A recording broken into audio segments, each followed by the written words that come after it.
I believe that it was last quarter that the economy showed something that was less than subpar and less than anemic, and that was showing barely a pulse of 0.2% economic growth. Now, I don't want to read too much into one quarter's GDP growth, but regrettably, we still seem to be mired in the longest, slowest recovery in the post-war era. We still have millions and millions of our fellow countrymen, hard-working, moderate-income taxpayers who find themselves with stagnant to lower paychecks, with bank accounts that are less than before the great economic crisis. And they need more jobs, they need better jobs, and you can't have more and better jobs without more and better capital formation. So we have 13 bills that will be before us today, the vast majority of which, I think with the exception of 2, are all bipartisan. I think with the exception of 2, all were seen in the last Congress, and each and every one, I believe, passed either unanimously or with an overwhelming bipartisan vote. I hope that they will receive the same fate today. Time will tell. But we know that our small companies, our startups, continue to suffer, and that's why one bright note has been the Jobs Act. And even though, regrettably, the SEC has taken their sweet time about acting on the rulemaking, as those rules were promulgated, we saw increased IPO activity. We saw some increased startups, which is so vital because our entrepreneurial activity remains at a generational low. And it is our small businesses, we all know this, we know it anecdotally, we know it statistically, but it is our small businesses that continue to be the job engine in America. But regrettably, a lot of the regulatory scheme has been made for larger companies, larger financial companies, and put an undue burden on our smaller startups and our smaller companies. We must remember that the SEC, part of their mission, of their 3-part mission, is capital formation. And we should not, as a United States Congress, totally outsource that vital function of our economy to the SEC, because regrettably they have occasionally drugged their feet on this, and that is something that has been recognized on both sides of the aisle.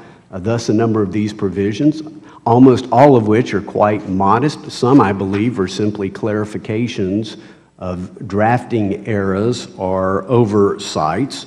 And so to some extent, I think I would view a number of these bills as simply helping level the playing field between our larger companies and smaller companies, larger financial concerns and smaller financial concerns. So I'm hopeful. Most of these bills, again, were designed for bipartisan support. It certainly doesn't do everything I would like to see in the space of capital formation, but it remains our goal to try where we can to work on a bipartisan basis to try to get bills on the President's desk that he could sign. And I hope, again, that the anemic pace of entrepreneurial activity and capital formation for these startups remains a bipartisan concern that hopefully can be addressed this morning. I yield back the balance of my time and recognize the ranking member for an opening statement. Thank you, Mr. Chairman. Today, we consider a number of legislative proposals that attempt to help companies raise capital. Many of these measures have come before our committee previously. In the past, some of these proposals have been bipartisan, and I applaud my colleagues for accepting Democratic amendments that make improvements to them. However, some of these proposals make changes to the securities laws that may unintentionally reduce the transparency and investor protections that long have made our capital markets the envy of the world. I'm concerned that these changes may make it harder for investors, analysts, regulators, and the public to evaluate the investment potential of certain companies, and I'm cautious that if they are even willing to invest at all. Investors may respond to these bills by imposing a risk premium on our job creators that is far greater than any touted savings. I'm also wary of how this patchwork of bills will interact with one another and with current regulatory efforts. A piecemeal approach may unnecessarily eliminate valuable investor protections and thereby undermine investor confidence and hamper the very goal that these proposals are designed to achieve, promoting capital formation. As we mark up these proposals today, we need to remember that capital formation is not just about the cost of business seeking funding. The creative ideas of our entrepreneurs will only succeed if they have confidence of investors. Mr. Chairman, there are a number of bipartisan proposals on today's agenda that are designed to help small businesses raise capital and grow. But most concerning to me is the bipartisan pro-business legislation that continues to remain absent from the agenda. Legislation to renew the Export-Import Bank's charter. I continue to be disturbed that as this committee purports to consider measures that help small businesses grow and expand, the future of the Export-Import Bank, a proven engine of growth for businesses, exports, and the economy, remains uncertain. In fact, Mr. Chairman, with just 18 legislative days left until the Ex-Im Bank's charter expires in June, you have yet to hold a single legislative hearing to consider legislative proposals to renew the bank, even though this committee held 2 hearings in just 3 weeks on these bills. And yesterday, as members of your own party held a hearing in support of Ex-Im, you took the time to hold a press conference to announce that you will not bring a bill to keep the bank open up for a vote, a continuation of the intransigence that has already bred uncertainty and instability among the thousands of businesses who rely on the Export-Import Bank to create jobs, grow their businesses, and stay competitive. The uncertainty over the bank's charter has already cost American businesses contracts and opportunities to grow and expand. Soon, it could cost those businesses and the communities that depend on them thousands of jobs. In fact, some businesses are already announcing that they are seriously consider moving manufacturing operations to countries that support exports. China, Russia, and European countries all have their own version of the Export-Import Bank, and we are handing these countries and their businesses a competitive advantage should this Congress fail to renew the bank's charter. Mr. Chairman, virtually every Democratic member of this committee and of this House has lined up in support of legislation to renew the Export-Import Bank. In addition, 60 members of your own caucus have publicly disagreed with you on Ex-Im and co-sponsored legislation that would renew the bank's charter for the long term. I'm convinced that, as with issues surrounding the National Flood Insurance Program, many Republicans will soon say enough is enough and persuade the more reasonable factions of your leadership to do what is necessary to bring the Export-Import Bank's reauthorization to a vote we all know will be overwhelmingly favorable. Thank you, and I yield back the balance of my time. As permitted by the resolution to adopt rules of the Committee on Financial Services pursuant to Clause 2 of Rule 11 of the House of Representatives, which was adopted on January 14, 2015, I offer a resolution to name a new Republican member to subcommittees of the committee and for other purposes. All members should have a copy of this resolution at their desk. The clerk will report the resolution. Resolution to name a new Republican member of the committee to subcommittees of the committee and for other purposes. Resolved that Mr. Emmer is named to the Subcommittee on Financial Institutions and Consumer Credit and the Subcommittee on Monetary Policy and Trade. Furthermore, that Mr. Posey is reassigned to the Subcommittee on Housing and Insurance from the Subcommittee on Monetary Policy and Trade. The Chair recognizes himself. One, I want to take the opportunity to welcome our newest member of the committee, who a little bit counterintuitively is on this side of the aisle. It is a nice problem for my party to have. The gentleman hails from the 6th District of Minnesota. Tom Emmer does, which I assume receives a whole lot more snow than the 5th District of Texas. I've been informed that Tom and his wife Jackie are the proud parents of 7 children. I have been informed that he wanted 3, she wanted 4, so they compromised on 7. Hopefully that spirit of compromise will continue on in his service in the committee. Apparently he played collegiate hockey for the University of Alaska Fairbanks, although he does appear to still have all of his own teeth. I'm informed that he practiced law for 20 years. It is not prohibited to be an attorney to serve on this committee. Tom also previously served on the Minnesota House of Representatives. He also previously served as a radio host, just what we needed, more people who like to talk on the committee. Otherwise, if all members would please give a welcome to Tom Emmer of the 6th District of Minnesota.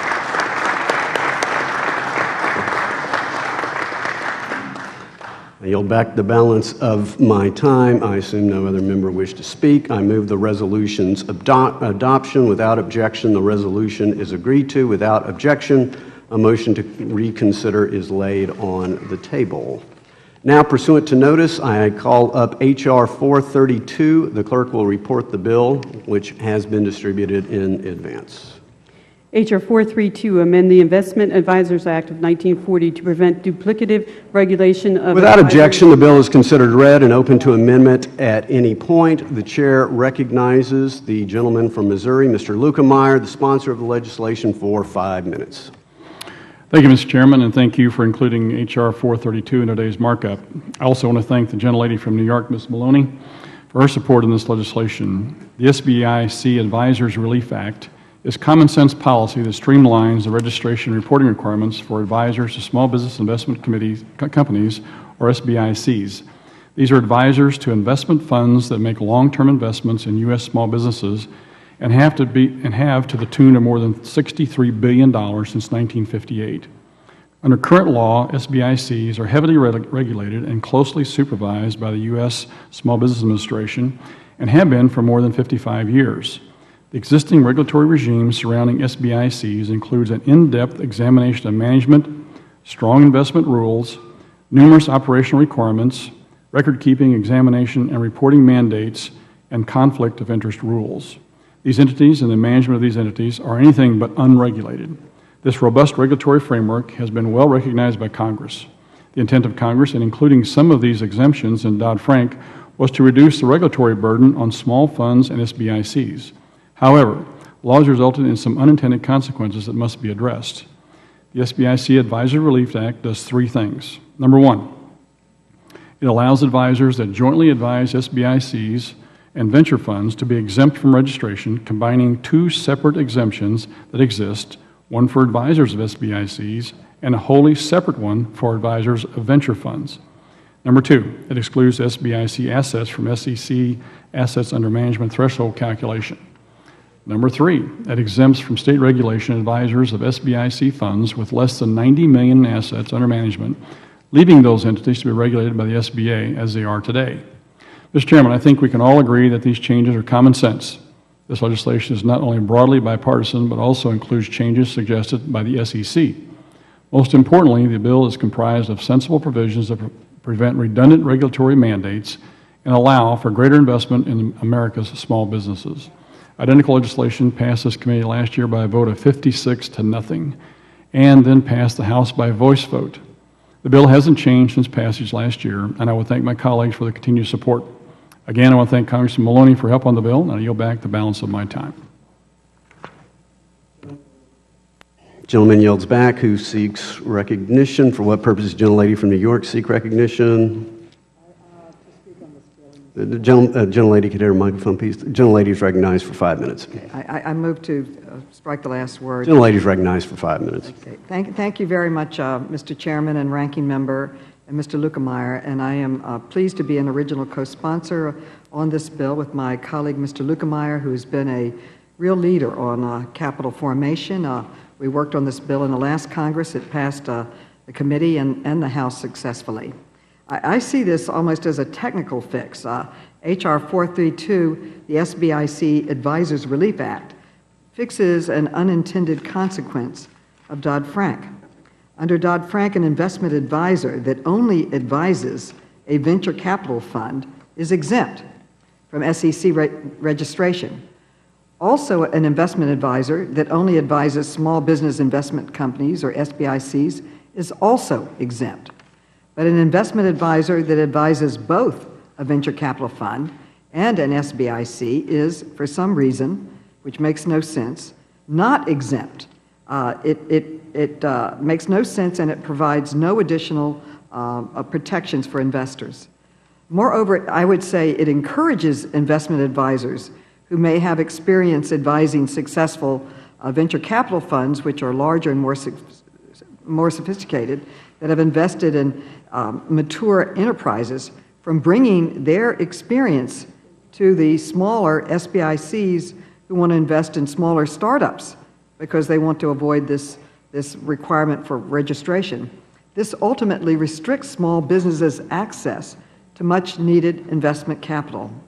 Our bill fixes this problem by clarifying that investment advisors that advise both venture capital and SBICs are also exempt from SEC registration.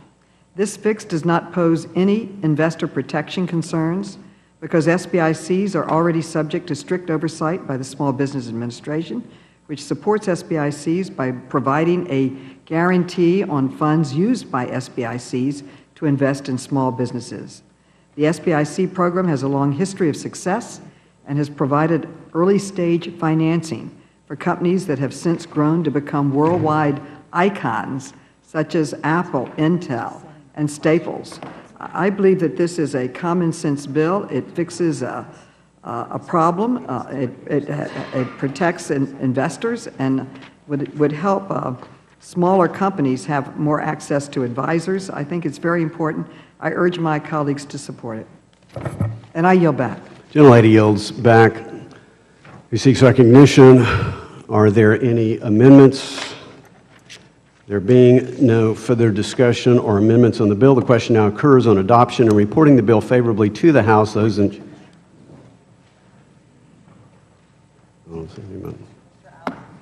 For what purpose does the gentleman from Minnesota seek recognition? There we go. Strike the last word, Mr. Chairman. The gentleman did find the microphone. The gentleman is recognized for 5 minutes. Mr. Chairman, I have no doubt that the bill under consideration is a fine piece of legislation, but I would like to strike the last word to point out to the committee that I have the privilege of representing a border state, which relies on exports for some of our economic growth. The Export-Import Bank has been important to the firms in our state. In my state, there are 171 total exporters participating with the Ex-Im Bank, and of those 171, there are 114 who are small businesses, greater majority. My congressional district, the Export-Import Bank has enabled $229 million in exports. This export investment has reached 40 businesses and supported more than 3,777 jobs. Those firms include Fluidyne Engineering, Cargill Financial Solutions, Cargill Incorporated, Baypex International, Western Trading Group, Versailles, LRB Beckett Company, Sysfit, Scholar Company, Quantum Retail Technology. And let me tell you that about one of those firms, Fluidyne Engineering, Fluidyne depends on the Ex-Im Bank to invest about $7 to $10 million a year in trade in other nations. Fluidyne has worked with the Ex-Im Bank for nearly 30 years. Their experience belies the argument that the Ex-Im Bank displaces private sector. Fluidyne folks tell me that in time, they never found a private sector partner that would finance their exports of high-tech materials. And this is because they provide longer terms on their items, lending in years instead of the net worth of lending in years instead of the net 30, 60, 90 days of usual sales. Fluidine is concerned that its long-term viability is threatened if the Ex-Im Bank would end. And without the Ex-Im Bank, we would lose 30 to 40 jobs locally. And in addition to 30 or 40 jobs with subcontractors would be in jeopardy. There are 18 legislative days left, and the Export-Im Bank's charter expires on June 30th. And this committee has yet to hold a single legislative hearing on markup this year on keeping this important job creator alive. This committee and this Congress must act. Reauthorizing the Export-Import Bank is a win for the American economy and for American workers and for American businesses. And that's why leading Democratic lawmakers have introduced legislation to renew, re-energize, and reform the bank, all without a cost to the taxpayer. Let's give workers and businesses some certainty. Let's make a reauthorization of the Export-Import Bank one of our top priorities. And with that, I yield back. Thank you, Mr. Chairman. Gentleman yields back. Chair recognizes himself for 5 minutes. So I understand the less than subtle message from my good friends on this side of the aisle. I hope each and every one will be in attendance at our Ex-Im hearing scheduled for the first week of June. There have been 2 hearings already that all members had the ability to attend. I would just ask my friends on the other side of the aisle, where was the great concern for jobs when they supported Obamacare, which according to the Congressional Budget Office is going to lead to 2.5 million fewer jobs in our economy? Where was the great concern at that point? H.R. 30, Save American Workers Act, which would repeal the 30-hour definition of the full-time employee of the Less Than Affordable Care Act, and replace it with a 40-hour definition, once again, for low-income Americans, for small businesses. This is costing an incredible amount of jobs in our economy. Where was the concern about jobs then? H.R. 351, the LNG Permitting and Certainty and Transparency Act. Very few Democrats supported that. Could have put 45,000 unemployed Americans back to work. Where was the concern about jobs there? The Keystone Pipeline, 42,100 jobs. Where was the gentleman's concern there?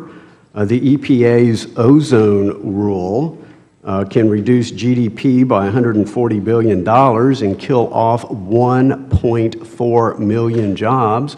Where was the concern of my friends on the other side of the aisle? And frankly, the list goes on.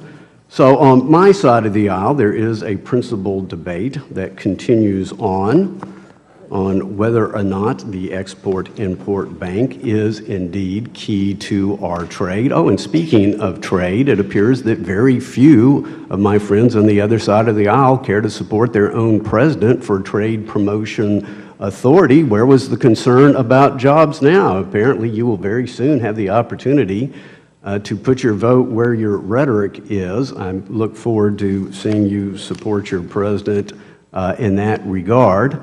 So it's an issue that, again, deserves attention, has received 2 hearings in combination with Oversight and Government Reform. We'll soon receive another hearing. But the concern about jobs for some of us on your side of the aisle just doesn't ring quite as strongly as it might when we look at your voting record and compare that to the newfound concern that we hear now. Otherwise, back to the business of getting vital capital to our small businesses and startups. I hope that this committee will pass the bill from the gentleman from Missouri. So, who seeks recognition? For what purpose does the ranking member seek recognition? He's recognized for 5 minutes. I'm once again pleased to support this bill related to small business capital formation. And again, I would like to draw attention to the dilemma that we find ourselves in with the Export-Import Bank threatened with non-reauthorization. And I am focusing on what happened yesterday. Yesterday, during a House Foreign Affairs Subcommittee hearing on the importance of trade promotion institutions like the Export Export-Import Bank. Members on both sides of the aisle expressed their strong support for the bank and the jobs that it supports and sustains all across the United States. As a matter of fact, Republican Congressman Joe Wilson of South Carolina talked about 3 companies in his district that share a common bond. They all produce parts for the Boeing 787 Dreamliner, which is currently built outside of Charleston, South Carolina, at a facility that now employs 8,000 people. Representative Wilson added, "As we continue to debate reauthorization, I hope we can focus on the fact of jobs and that there are more than 60 competing international export credit agencies that undercut and destroy American jobs daily. In a perfect world, the Export-Import Bank would not be needed, but unfortunately, Mr. Chairman, we do not live in a perfect world," quote, unquote. Further, Subcommittee Chairman Ted Poe of Texas asked EXIM Chairman Frank Hochberg to explain the damage that would be done to American small businesses if EXIM expires in June, eliciting this exchange. Specifically, Chairman Poe asked, what would happen to air tractor in Olney, Texas, without EXIM Bank? EXIM Bank Chairman Hochberg replied, "Well, Dave Egbert recently said," when Mr. Hochberg asked him, "it's a matter of 68 jobs. That's the number of people likely to lose their positions at Air Tractor if the bank isn't reauthorized by June 30th, because right now half their sales, more than half their sales, are export sales." Responding to a question from Chairman Poe on why EXIM is important to national security, General James L. Jones, who served as National Security Advisor and Supreme Allied Commander in Europe, responded, "I don't believe it's in our national interest, if I can use a military term, to unilaterally disarm." General Jones also noted how foreign competitors would welcome an end to EXIM. There is no evidence that Vladimir Putin and Xi Jinping would suddenly about-face and dam their tidal waves of export credits if Congress were to shutter EXIM's doors. They and the leaders of America's other economic competitors would welcome the United States unilaterally disarming and ending its export finance program, which means more business for their companies around the world. If EXIM is shut down and the United States leaves the field on export financing, such a vacuum will not only undermine U.S. businesses abroad and risk jobs at home, but it would also undermine American influence and economic leadership at a time when it's needed more than ever. Mr. Chairman, with that, I yield back the balance of my time. Would the gentlelady yield I for a would yield question? to the gentleman, I'm just yes. curious, does the gentlelady support Trade Promotion Authority and the Trans-Pacific Partnership? Mr. Chairman, I am not engaging in a discussion about the trade bill that is before this Congress. I am bringing attention to Export-Import Bank and the fact that it will close down in June if we don't reauthorize. And I'm bringing to your attention that it has the support of all of the members in the Democratic caucus and many members on your side of the aisle. If only you would bring it to a vote, EXIM Bank would be reauthorized. That's what I'm focused on today. I refuse to engage on the trade bill itself. I'll take that as undecided. Who seeks recognition? For what purpose does the gentleman from Texas seek recognition? Now, if the gentleman could hit the button for his microphone to the right there. Thank you. Gentleman seek recognition, moves Thank to you. strike the rest. Okay, the gentleman is recognized for 5 minutes. Thank you, Chairman Hensherling and Ranking Member Waters. Before getting into the matter at hand, I'd like to take a brief moment to comment on another crucial issue before the committee, which impacts the congressional district that I represent. and that's the reauthorization of the Export-Import Bank. I strongly agree with members Ellison and Waters, who strongly justify our request to let the House vote on the reauthorization of the bank. This bank is vital. It's a vital free market economic engine for our country. Not only has the bank contributed to a resurgence in American manufacturing, it has helped create and sustain millions of American jobs. In my South Texas district, just south of San Antonio, the bank has supported over 2,600 jobs over the last 5 years. These are good paying jobs in a very high needed area that would not have been possible without this bank. Since 2007, the bank has financed $129 million and supported total exports of $455 million in my district. Just this year, February, the bank financed over $800,000 worth of exports in my district. In our great state of Texas, the bank has helped over 1,000 different companies finance $19 billion in exports. Yes, I said finance $19 billion in exports. Contrary to the many assertions made against the bank is unbridled, market-driven success story which has long enjoyed bipartisan support and the support from both unions and businesses alike. Opposition to the Export-Import Bank is rooted in misguided ideology, not facts.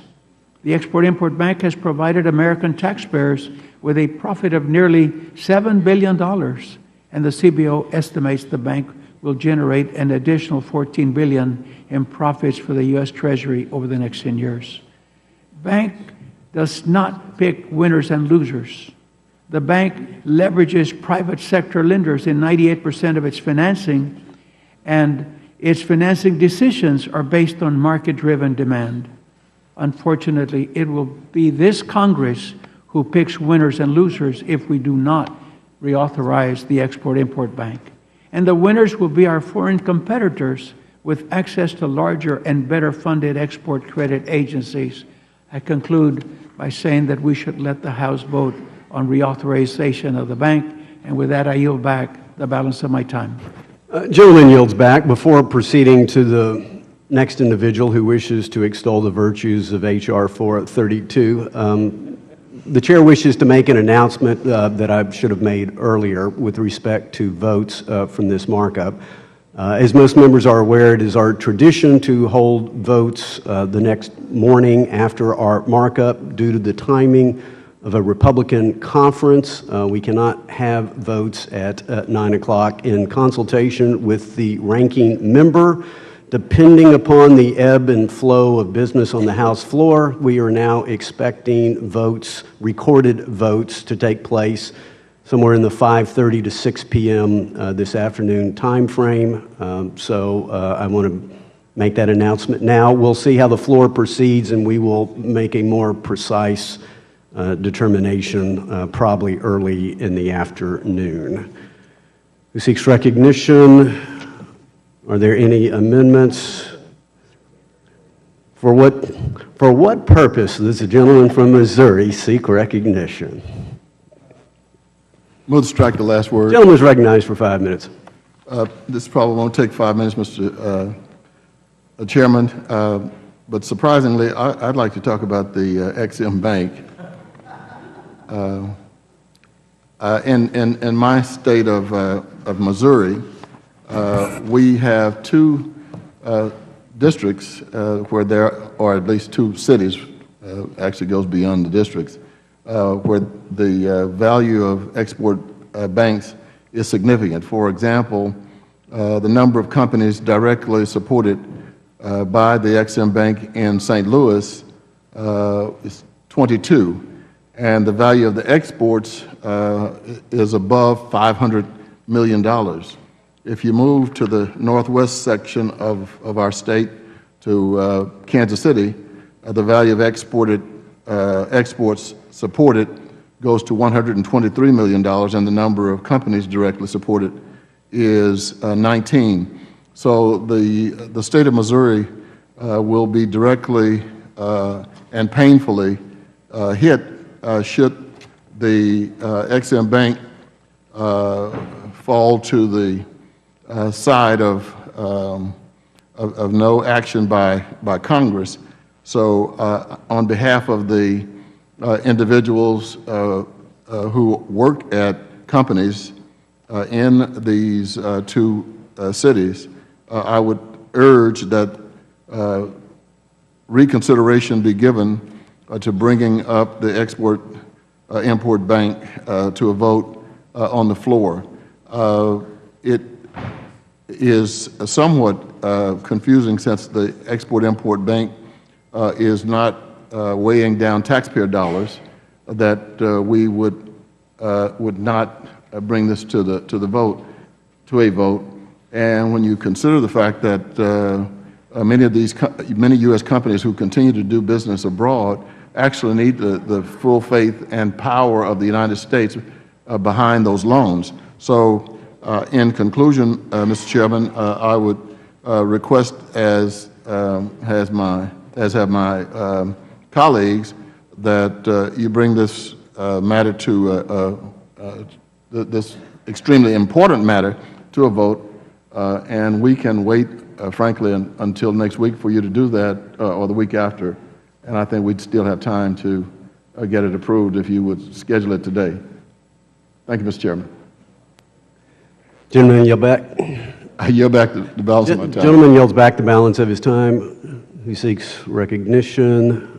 Are there any amendments? Being no further discussion or amendments to the bill, the question now occurs on adoption and reporting the bill favorably to the House. Those in favor shall signify by saying aye. Aye. All those opposed signify by saying nay. In the opinion of the chair, the ayes appear to have it. The ayes have it. For what purpose does the gentleman from Missouri seek recognition? I request a recorded vote. A recorded vote has been requested. All those in favor of a recorded vote shall raise their hand and be counted. A sufficient number having raised their hands, a recorded vote is so ordered, and pursuant to subsection C5 of Rule 3 of the committee rules, the vote on this question is postponed. Now, pursuant to notice, I now call up H.R. 686. The clerk will report the bill, which was distributed in advance. H.R. 686, to amend the Securities Exchange Act of 1934 to exempt from registration brokerage. Without objection, the bill is considered read and open to amendment at any point. The chair recognizes the gentleman from Michigan, Mr. Huizinga, sponsor the legislation for 5 minutes. Thank you, Mr. Chairman. I thank you for holding this important markup. This is vital to the continuance of our success as an economy. Mr. Chairman, it's been estimated that approximately $10 trillion with a T, of privately owned small and family-owned type businesses will be sold or, worst case, closed in the coming years as baby boomers retire.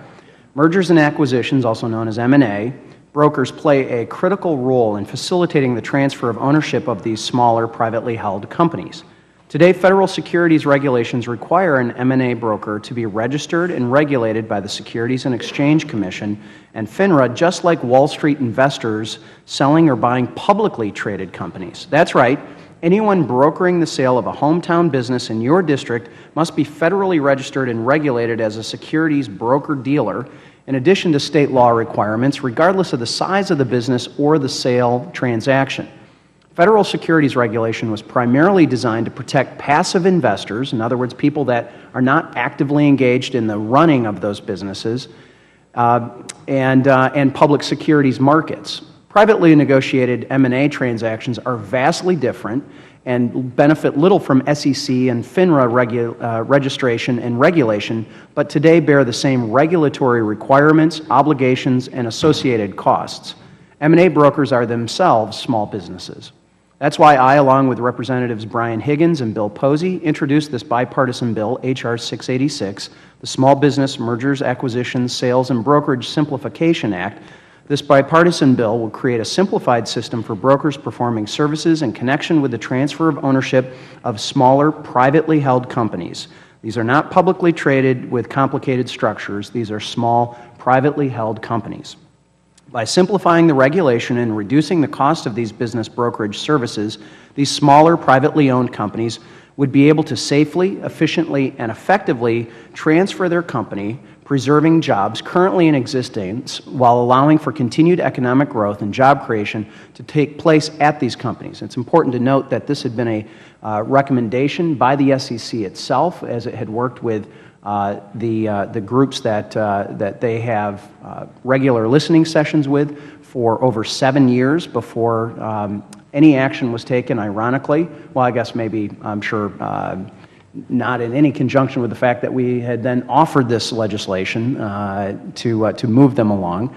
But nonetheless, in today's highly charged political environment, it's nice to show the American people that positive, effective initiatives can be considered and passed with strong bipartisan support. In fact, last Congress, this important legislation overwhelmingly passed the Financial Services Committee by a bipartisan vote of 57-0, and the full House of Representatives by a vote of 422-0. It's legislation like H.R. 686 that demonstrates Congress can act in a bipartisan manner to positively impact the lives of Americans. I urge swift consideration and passage of H.R. 686. And with that, I yield back. Gentleman yields back. For what purpose does the ranking member seek recognition? I move to strike the last word.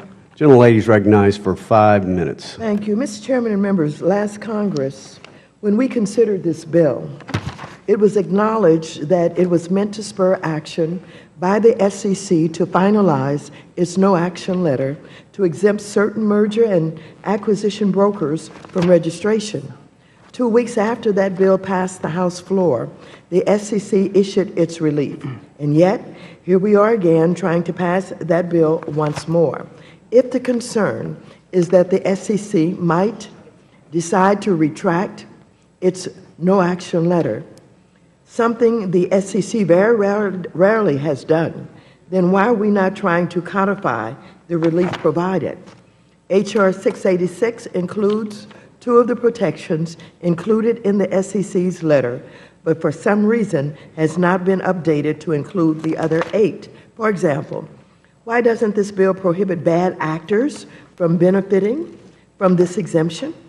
Do we really want to encourage persons who were expelled from the registered broker-dealer space to swindle our small businesses? Similarly, why are we allowing M&A brokers to merge public shell companies? What small business wants to merge with a shell? In its no-action relief, the SEC also reasonably required an M&A broker that is representing both parties of the transaction to obtain the consent of both parties to that conflict of interest.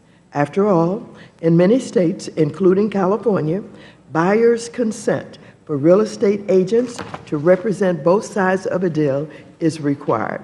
So why not for the M&A transactions? For many small businesses, the decision to sell their enterprise represents the culmination of years of effort and sweat. We should not be enabling swindlers to siphon off any of those hard-earned returns. I hope the chairman and sponsor will be supportive of amendments to clarify that this is not the intent of the bill. So I thank you, Mr. Chairman, and I yield back the balance of my time. Gentlelady yields back. For what purpose does the gentleman from Oklahoma seek recognition? Mr. Chairman, I ask to strike the last word. Gentleman is recognized for 5 minutes. Thank you, Mr. Chairman. I'm pleased to support H.R. 686, the Small Business Mergers and Acquisition Sales and Brokerage Simplification Act. This is truly a common sense, small business bill that promotes economic development, job creation, provides important regulatory relief. We currently have a one-size-fits-all approach to registration of those who are involved in mergers and acquisition transactions. There is, however, a fundamental difference between Wall Street mergers and acquisitions and those that occur on Main Street. This bill recognizes that distinction and creates a right-size regulation. I think it is absolutely the direction to go. And with that, Mr. Chairman, I yield back. The gentleman yield. Mr. Chairman, if I've not yield back yet, I would yield to the gentleman, Mr. Huizinga. Gentleman from Michigan.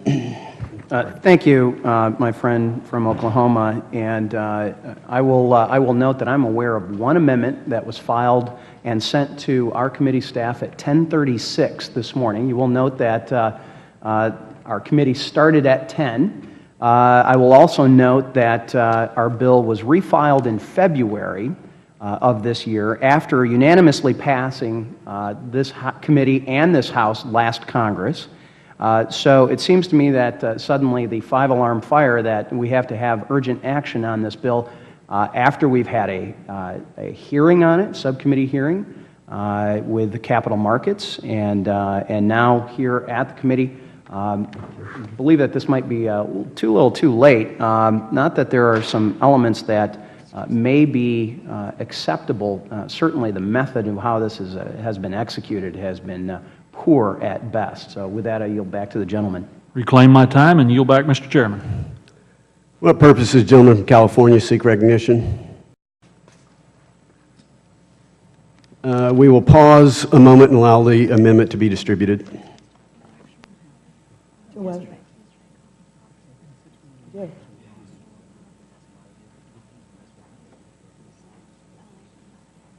Mr. Chairman, would you like me to entertain the committee by talking about the glories of the Ex-Im Bank while the amendment is being distributed? It's your time.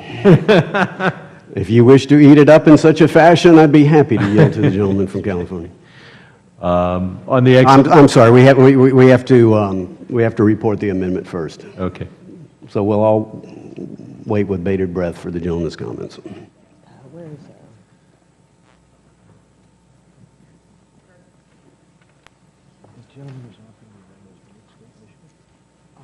Is there any member who has yet to receive the amendment? If not, the clerk will report the amendment.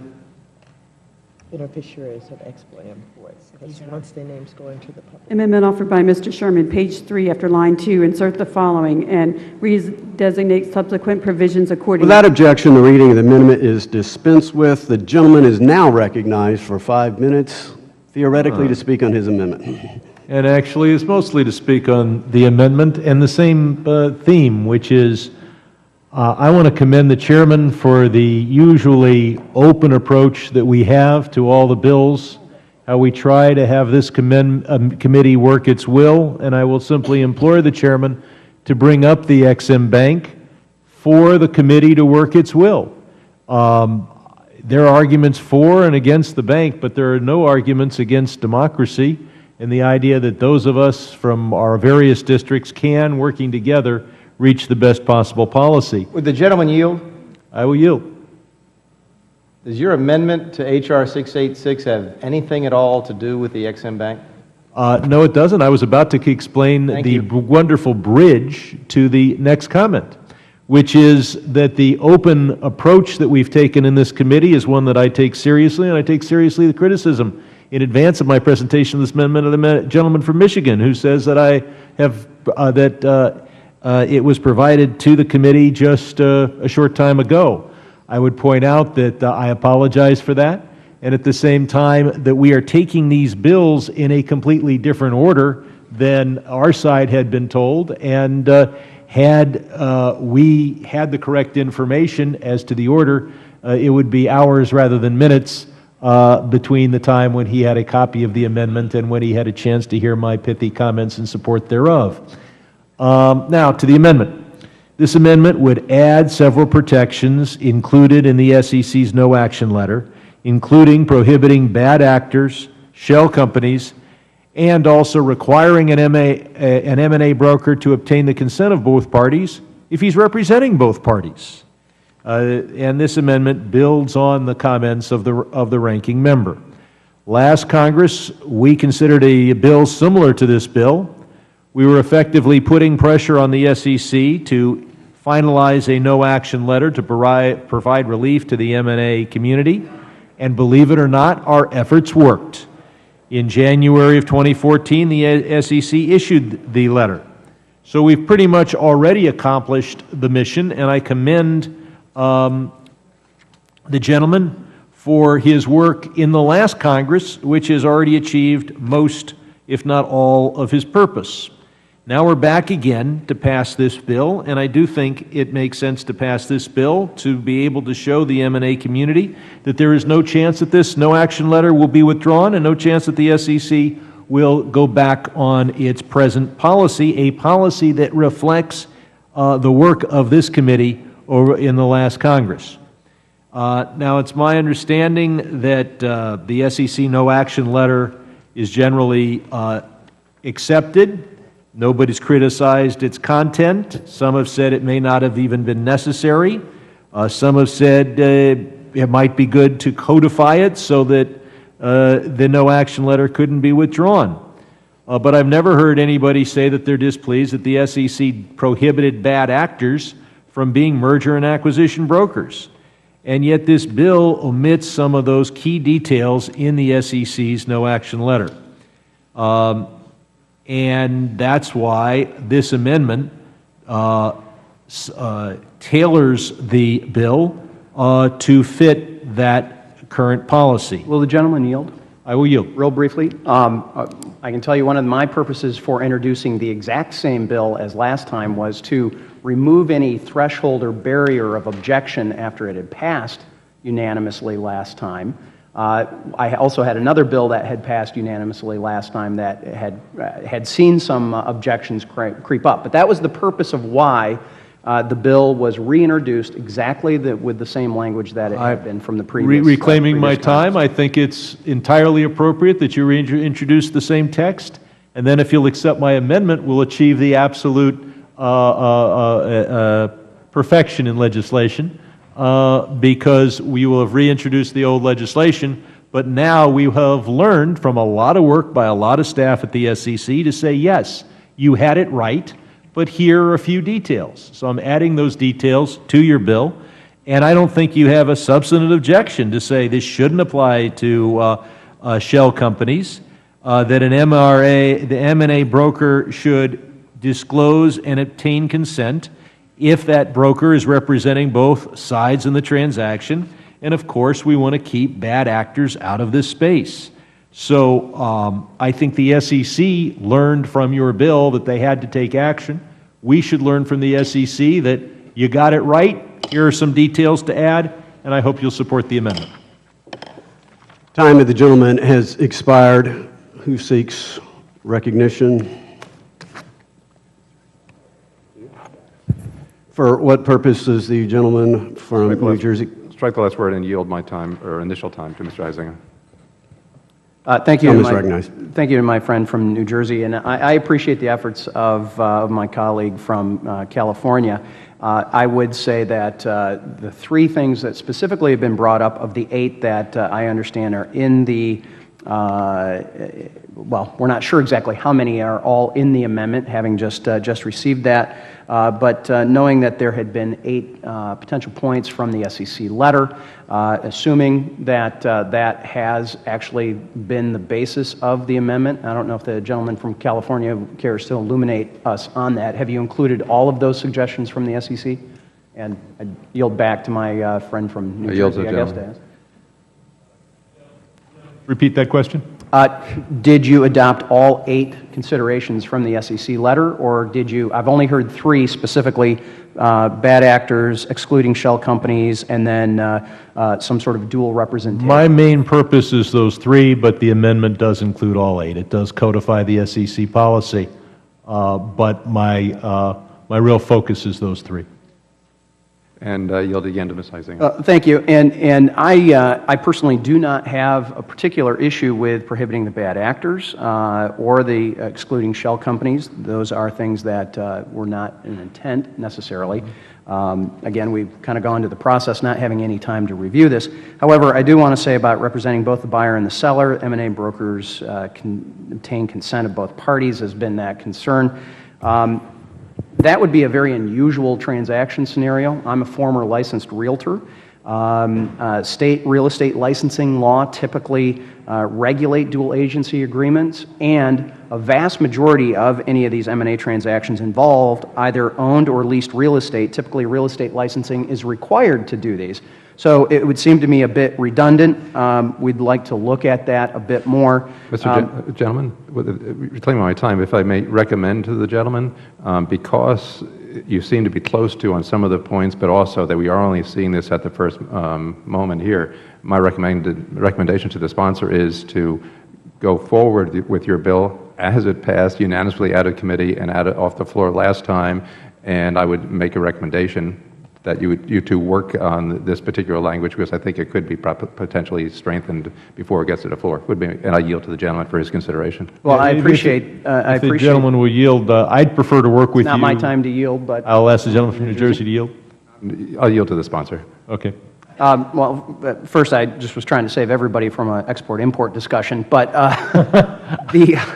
I would certainly be interested in doing that. I do have comments on each one of those points that we don't necessarily need to go into at this point, but I would certainly take the advice of my slightly senior and very wise colleague from New Jersey in moving forward on that. And with that, I yield back to the gentleman from New Jersey. If the gentleman from New Jersey would yield. Well, my position on the sponsor has changed with regard to the senior comment, but I'm not sure how he meant that, but I yield to the gentleman from California. Yeah, I would prefer to work with the gentleman from Michigan from now until the votes tomorrow. I think we could work out a version of the amendment so that when we send the bill, so that when we ask members to vote on the bill, it reflects bipartisan input.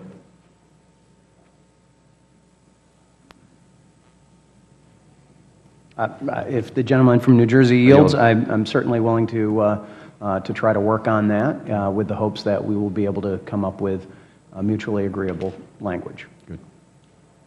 I yield back to the chairman. If you yield to the chairman will take your last minute then. I would point out again to all members, perhaps I should have boilerplate language written here, but amendments will receive far greater serious consideration if they're not given to the majority at the last moment. The gentleman has every right to hand in his amendment with no notice whatsoever. I would point out that the matter of which the gentleman from Michigan is presenting has been out for 18 months. I'm not sure we've yet had 18 minutes to read the amendment from the gentleman from California. With respect to freshmen, I know they've at least had 4 calendar days and 2 business days to look at the gentleman from Michigan's matter. On our side of the aisle, we actually like to read and study a bill before we vote on it. That's not always possible when amendments are handed in the last second. Again, it is the gentleman's right to do it, but I don't think that the process necessarily lends itself to a good end result. Will the chairman yield?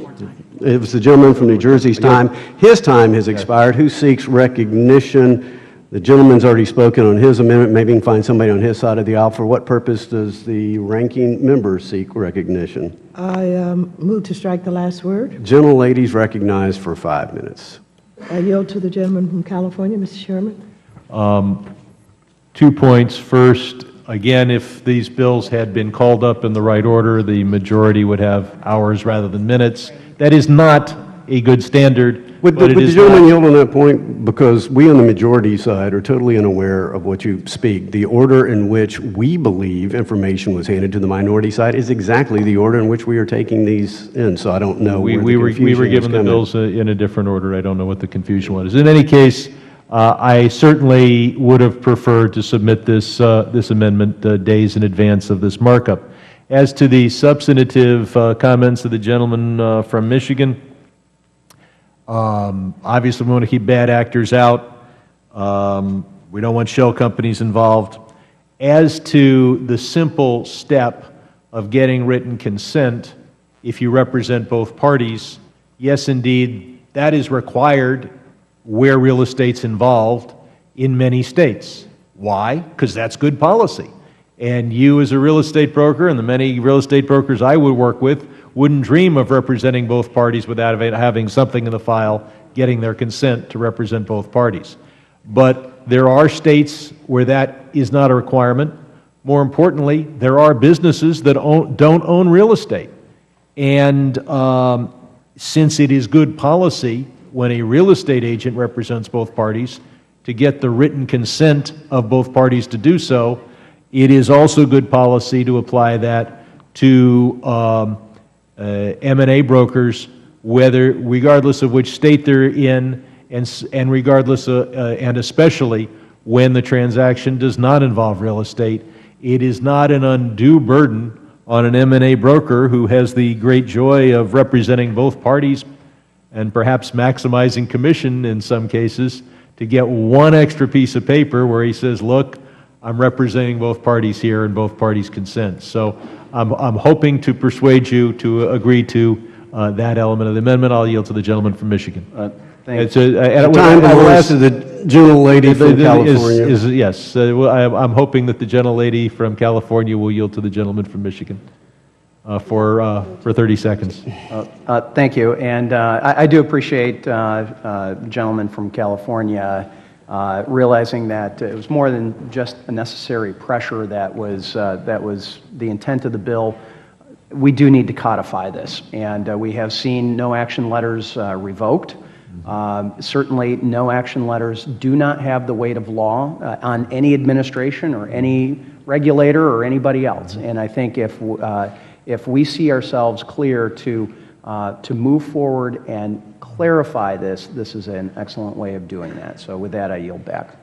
And I yield back to the gentlelady from California, who may want to yield back. I yield back the balance of the time. Gentlelady yields back. Who seeks recognition? Are there any amendments to the amendment?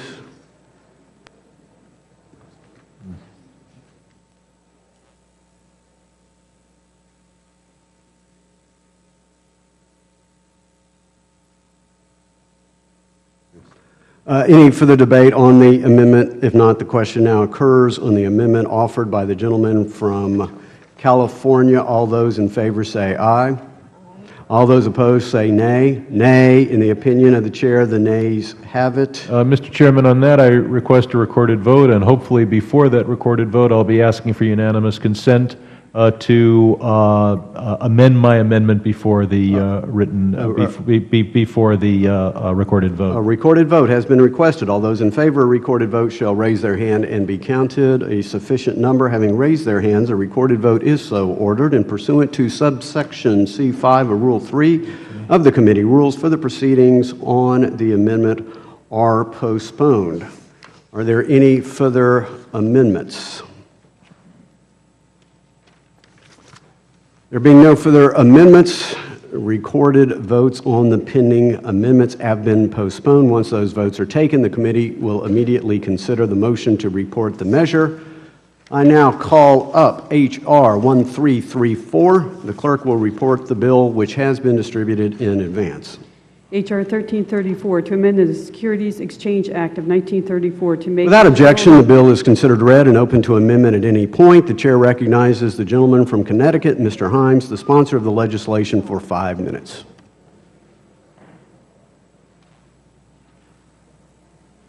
Thank you, Mr. Chairman. I'm pleased to speak along with Mrs. Wagner on behalf of H.R. 1334. This stems from what was probably an oversight in the language of the Jumpstart Our Business Startups Act, or the JOBS Act, which was signed into law by the President on April 5, 2012. Among other things, the bill raised the shareholder registration threshold, that is to say, the point at which a bank needs to register publicly, therefore incurring both the expenses as well as the oversight of a public company, from 500 to 2,000 shareholders, and increase the deregistration threshold from 300 to 1,200 shareholders for bank and bank holding companies.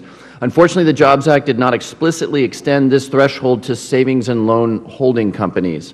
I don't think it was ever the intention of Congress to treat savings and loan holding companies differently from bank and bank holding companies. This bill ensures that all of these entities will operate under the same rules. I've been proud to work on this legislation with my friends Mr. Womack and Ms. Wagner, as well as Mr. Delaney, to extend the shareholder registration thresholds to savings and loan companies. This legislation will help thrifts to raise the capital and give them the flexibility to have the capital structures they need for longer, so that they can continue to assist consumers in the purchase of homes, cars, and other large items they are more likely to finance than buy outright. As we continue to seek creative solutions to the nation's jobs crisis, we should do everything we can to stimulate the consumer demand we know is essential to the robust economy, and do what we can, particularly for those smaller institutions, to provide them with the flexibility that they need to compete in their markets. Last Congress, this bill passed both this committee and the full House of Representatives overwhelmingly with the support of the Chairman and Ranking Member. I look forward to another strong vote here today, and I yield back the balance of my time. Gentleman yields back who seeks recognition. For what purpose does the gentlelady from Missouri seek recognition? Just to speak on H.R. The 1334. gentlelady moved to strike the last word. Last word, yes. Gentlelady is recognized for 5 minutes. I thank you, Mr. Chairman, and I thank Mr. Himes and so many others that have worked with us on a bipartisan nature. I'm pleased that this committee is considering H.R. 1334 again, the Holding Company Registration Threshold Equalization Act. Similar legislation was ultimately approved in the full House last Congress by a vote of 417 to 4. And the SEC late last year actually moved forward on their own with a proposal that would implement these provisions. Passing this common sense legislation today would codify these provisions and make them permanent. The Jobs Act has been an extraordinary impact, had an extraordinary impact on lifting regulatory and compliance burdens off of small lenders, allowing these institutions to raise more capital and thereby increase lending in their communities. Specifically, Title VI was an important provision that raised registration thresholds with the SEC for community banks, but unfortunately, savings and loans holding companies have not been able to take advantage of this flexibility. This is despite the fact that savings and loans perform largely the same functions as banks, are regulated by the same agencies, and are subject to the same reporting requirements as banks. According to a letter from the Independent Community Bankers Association from earlier this year, quote, "The enhanced oversight and regulation of banks is the rationale for affording them higher shareholder registration and deregistration thresholds under the Jobs Act. That being the case, there is no policy reason for denying thrift holding companies subject to the same oversight and regulation the benefits of the higher thresholds. This bill would extend the same standards available for banks to savings and loans holding companies, which was Congress's, I believe, original intent with the Jobs Act. Missouri is home to about 20 savings and loan holding companies, which would stand to immediately benefit from this updated threshold. I would like to thank the co-sponsors of the bill, Mr. Womack of Arkansas, as well as our co-sponsors from across the aisle, Mr. Himes from Connecticut and Mr. Delaney from Maryland, for working on this important issue. I urge passage of the bill, and I yield back the balance of my time. Gentlelady yields back who seeks recognition. For what purpose does the gentlelady from Ohio seek recognition? Thank you, Mr. Chairman. Move to strike the last. Gentlelady is recognized for 5 minutes. Mr. Chairman, I'd like to join my colleagues in saying today, as we're marking up legislation today, I believe we should be marking up a bill reauthorizing the Export-Import Bank, as we all know, which is set to expire on June 30th of this year. The Export-Import Bank has been helping U.S. businesses of all sizes sell their products around the world for over some 80 years. Shuttering the Export-Import Bank by inaction just doesn't make a lot of sense to me, and it makes no sense to my constituents. Since 2007, the Export-Import Bank has supported, in my district, dozens of companies, providing $63 million in support for exports. In Ohio, the bank has supported over some 350 companies and $3 billion in support for exports. Earlier today, Mr. Chairman, you used the word bipartisan, and thank you for that. This export-import bill has had, over the years, bipartisan support, and even now, I believe there is bipartisan support. Reference was also made to our president, President Obama, and I use our as our president, Democrat and Republicans, to make sure when he's referenced as their president, meaning maybe my president because I am Democrat, or other because I am African American. On the export-import, I'm proud to say that our president has encouraged Congress to pass the export-import bank bill. Would the gentlelady yield? Yes. The gentlelady is aware that there's also bipartisan and has been in the past opposition to the Export-Import Bank, correct? I'm also aware that more than 330 people, when I got here in 2012, supported it. I'm also aware of, in the year prior to that, it had overwhelmingly bipartisan support. Was the gentlelady, thank you for the agreeing to continue to yield your time, was the gentlelady aware that the ranking member has often been against the Export-Import Bank? I am aware that we have probably had people of different opinions, but I'm talking about where we are in today. I'm sure if we look at all of our histories, we may have been in one position or another. But I'm talking about currently where we are and what we should be doing today. I thank the lady for her time. You're quite welcome. Now back to my constituents. My constituents and a majority of Americans support reauthorizing the Export-Import Bank and want congressional action to ensure that it remains open to continue to invest American companies. Let me just lastly say that we often talk about supporting our constituents and responding to our constituents. Well, I received a letter from my constituent, and in it he writes, Ex-Im Bank is important to companies like mine to have access to the critical support that we rely on to sell our goods overseas. Without it, our work and some United States jobs may go with it as companies from China and Russia win the business instead. He closes the letter candidly by saying, cutting the Ex-Im Bank is the last thing you should do. Congress should be looking to improve agencies like this, not cut them. Mr. Chairman, I seek unanimous consent to have this letter placed into the record. Without objection. Thank you, and I yield back. Would the gentlelady yield?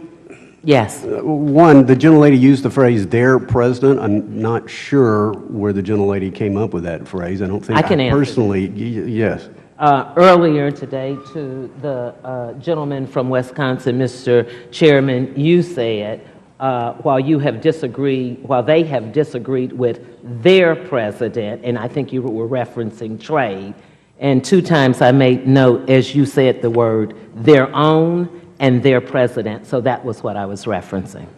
Well, I don't believe I said that. If I did, I believe that he is our president. I personally didn't vote for him, but he's the president of all America. So let me ask the gentlelady this. Is she aware that our president supports Trade Promotion Authority, and does the gentlelady from Ohio support our president on Trade Promotion Authority? Thank you, and I have no problem answering that. But some members do, apparently. But first, let me say thank you for acknowledging, if you said it, and certainly I don't need to debate it. I wrote it down twice when you said it. I support trade. I have concerns about this trade bill that is not before me at this time, but I assume is coming up.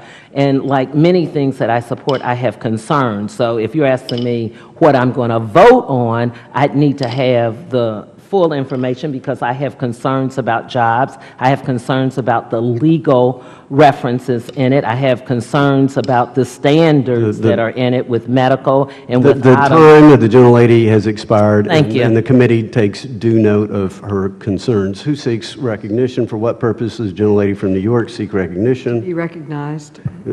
Gentlelady move to strike the last word. Okay, I move to strike the last word. Gentlelady is recognized for 5 minutes. Thank you, Mr. Chairman, and I am so pleased that this committee is taking the time to discuss small businesses. Small businesses are an important engine of economic growth, and it's important to nurture small businesses so that they can thrive and so that some can become big businesses and big employers in our country. And we are still digging out from the wreckage of the Bush-era financial crash and Great Recession. So we need policies that support the creation of more jobs and new jobs.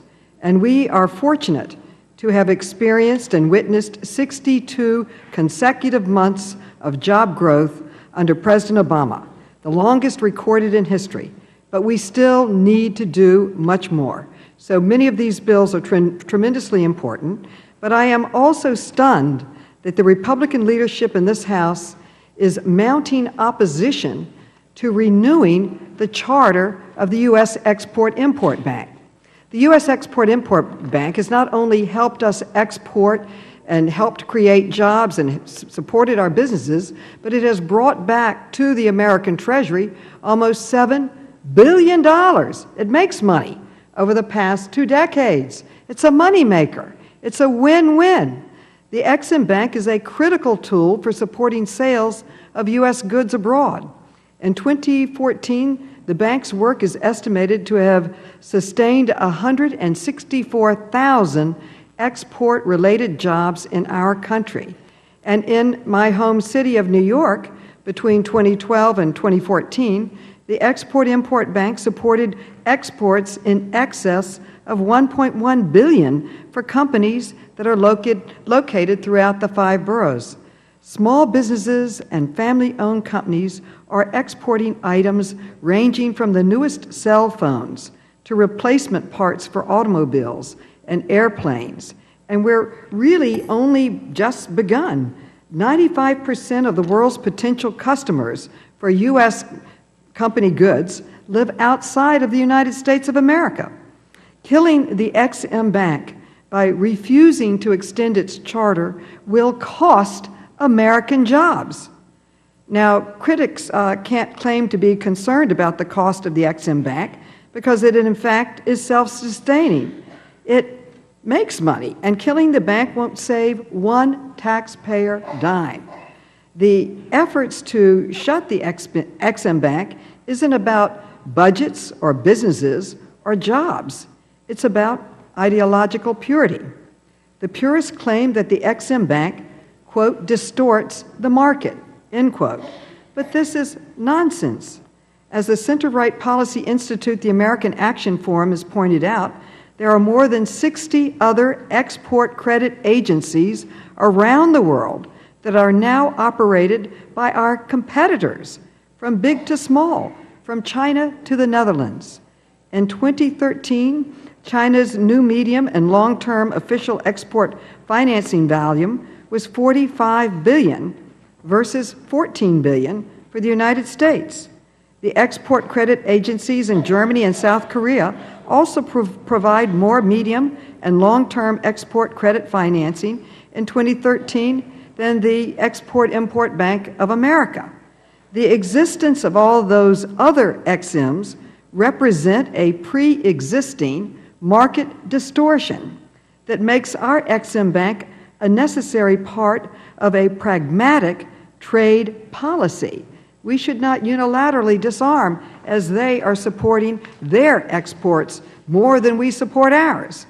And have no doubt all those other Exim-like banks around the world are eager to help businesses in their home countries snatch away the businesses from American companies if our colleagues do not support them and achieve some hollow victory for ideological reasons.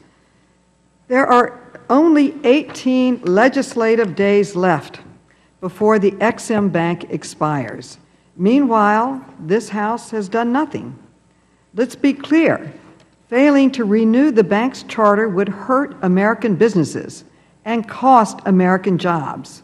Jobs in my home state and in the states, I would say, of every member of this committee and every member of Congress. So I would like to join the ranking member in asking for a hearing on the Exim Bank. As Edmund Burke said, there is no issue that is so controversial that it cannot be debated. Let's have a debate. Let's have the witnesses. Let's weigh the facts. And let's vote for what is good for American jobs, American business, and American strength. The time of the gentlelady has expired. Thank you. Who seeks recognition? For what purposes ranking members seek recognition? I move to strike the last word. Gentlelady is recognized for 5 minutes. Thank you, Mr. Chairman. I support this legislation. I understand that the SEC has, under its own authority, proposed to extend the Jobs Act provision to SNLs. So it was not necessary, but it can do no harm by basically codifying in law the action that was already taken by the SEC. But what I'd like to talk about at this moment is, as I have worked to try and convince the members on the opposite side of the aisle to support the reauthorization of the Ex-Im Bank. And I've never understood why there was such opposition or resistance to support of the Ex-Im Bank. I decided that perhaps the members on the opposite side of the aisle didn't have companies that benefit from the Export-Import Bank, and perhaps it was only Democrats who had companies in their district that benefited from the Export-Import Bank. So I decided to take a look at all of the districts. And I'm sorry that Mr. Huizenga is not here because he is the chair of the Monetary Policy and Trade Subcommittee and perhaps should have been the one to call a subcommittee hearing on this issue for reauthorization.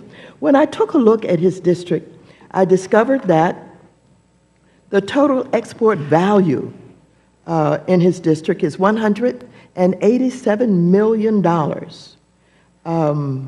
Total authorizations of $162 million.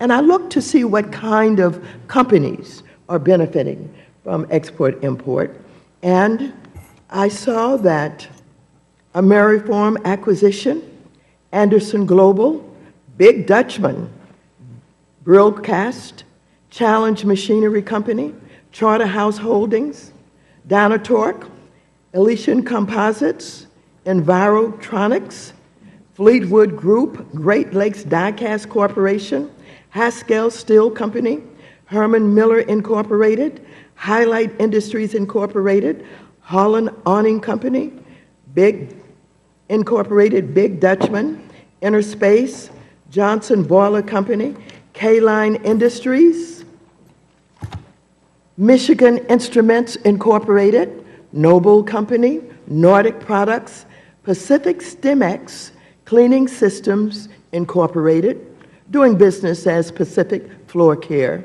Saf Holland, Shape Dynamics International Incorporated, SRS Industries, Synergis Technologies Group Corporation, Bike and Spas, Zealand Farm Services. Well, I looked at these companies to see what it is they do and how many jobs that they create, and I just don't understand why Mr. Huizenga does not know about these companies and the benefits that they're receiving from our Ex-Im Bank. And I just wanted to bring this to attention, that maybe he should review what is happening in his districts and the kind of jobs that are being created and the number of jobs that are being created. So I'm hopeful that he will pay attention to these companies, and I'm hopeful that the companies will pay attention to him. I yield back the balance of my time. Gentleman yields back. Who seeks recognition? For purposes, the gentleman from Virginia seek recognition. Move to strike the last word and yield. Would you yield to the chairman? Yield to the chairman. I thank the gentleman for yielding. The ranking member in her comments asked who we would be listening to for those of us who do not support the reauthorization of the Export-Import Bank. Well, one of the people we have listened carefully to is the ranking member, who once said earlier, quote, "Most Americans do not understand that we put $1 billion into this Export-Import Bank. Many would see this as simply corporate welfare." These are not my words. These happen to be the words of the ranking member from a different Congress. The ranking member also has helped inform our discretion when she said on her floor statement, quote, "While we have increasing problems with our own budget, while we are trying to fund education, while we are trying to secure Social Security, it's very important that we look at projects such as this one and begin to raise the questions about who is really benefiting from the Export-Import Bank." Once again, this is from the ranking member's floor statement in a previous Congress. Here's another one, quote, "Unfortunately, the bank has a history of providing assistance to companies that have been exporting American jobs and hiring cheap foreign labor. For example, the Export-Import Bank insured a $3 million loan to help General Electric build a factory where Mexican workers will make parts for appliances that will be exported back to the United States.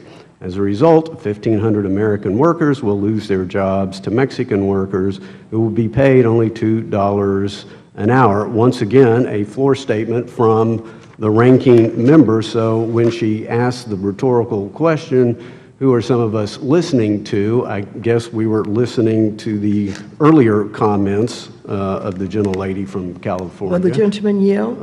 Well, it belongs to the time to the gentleman from Virginia, but I would recommend that he yield to the ranking member. I yield to the gentlelady. Thank you very much. And I'm always appreciative for the fact that you sometimes pay attention to me and that you have admitted It's selective. You have admitted that you pay attention to me and my recommendations. Mr. Chairman, I would submit to you that as public policy makers who attempt to do the best job that we possibly can, we are learning every day. And while you attempt to demonize because positions are modified, I do not think that is wise, because it is not wise for people who learn and who grow and who have information available to them that would cause them to change direction, that somehow that is something that should not be done. It is a fool that would not change one's mind when they have information, additional information, expanded information, more information available to them that would guide them in a different direction. And so I certainly, as many others at one point, did not support XM, but now that we understand the jobs that have been created by the XM Bank, and we understand the value of XM to all of our districts, and we understand the challenges that we're facing here in America with the kind of competition Would from Russia, the gentleman from China. Virginia yield back to the chair? Reclaim my time and yield to the chairman. Well, and I thank the gentlelady for her comments, and certainly every member has the right to change their mind, and particularly with new information. It's just on a whole host of issues. The gentlelady seems to do it quite frequently, and I hope that she will continue the trend, although she has not stated in this hearing her opposition to Trade Promotion Authority. Again, there's going to be an opportunity for members to put their vote where their rhetoric is. I look forward to her learning new things about Trade Promotion Authority, and she can certainly learn them from our president, who is a great advocate of Trade Promotion Authority and what he's attempting to do on the Trans-Pacific Partnership. So for members, there appears to be bipartisan support as well for Trade Promotion Authority. I'm not sure I'm seeing much of it in this hearing room on this side of the aisle at the moment, but I certainly look forward to those who have further comments on the bank. Well, it belongs, you know, you got 5 seconds, so I don't think it's going to work out, but I bet you somebody on your time will seek recognition. The time of the gentleman from Virginia has expired. Who seeks recognition? For what purpose does the gentleman from Georgia seek recognition? Very hesitantly to get into the middle of this love fest between you and the ranking member, but I moved to strike the last word if I could. The gentleman is recognized for 5 minutes. Just wanted to say, Mr. Chairman, I think that the ranking member has a clear record of speaking out on the majority opinion on the S&M Bank, which is a bipartisan opinion. And some of the words that you echoed from her statements at previous times were some of the words we've heard from your side of the aisle.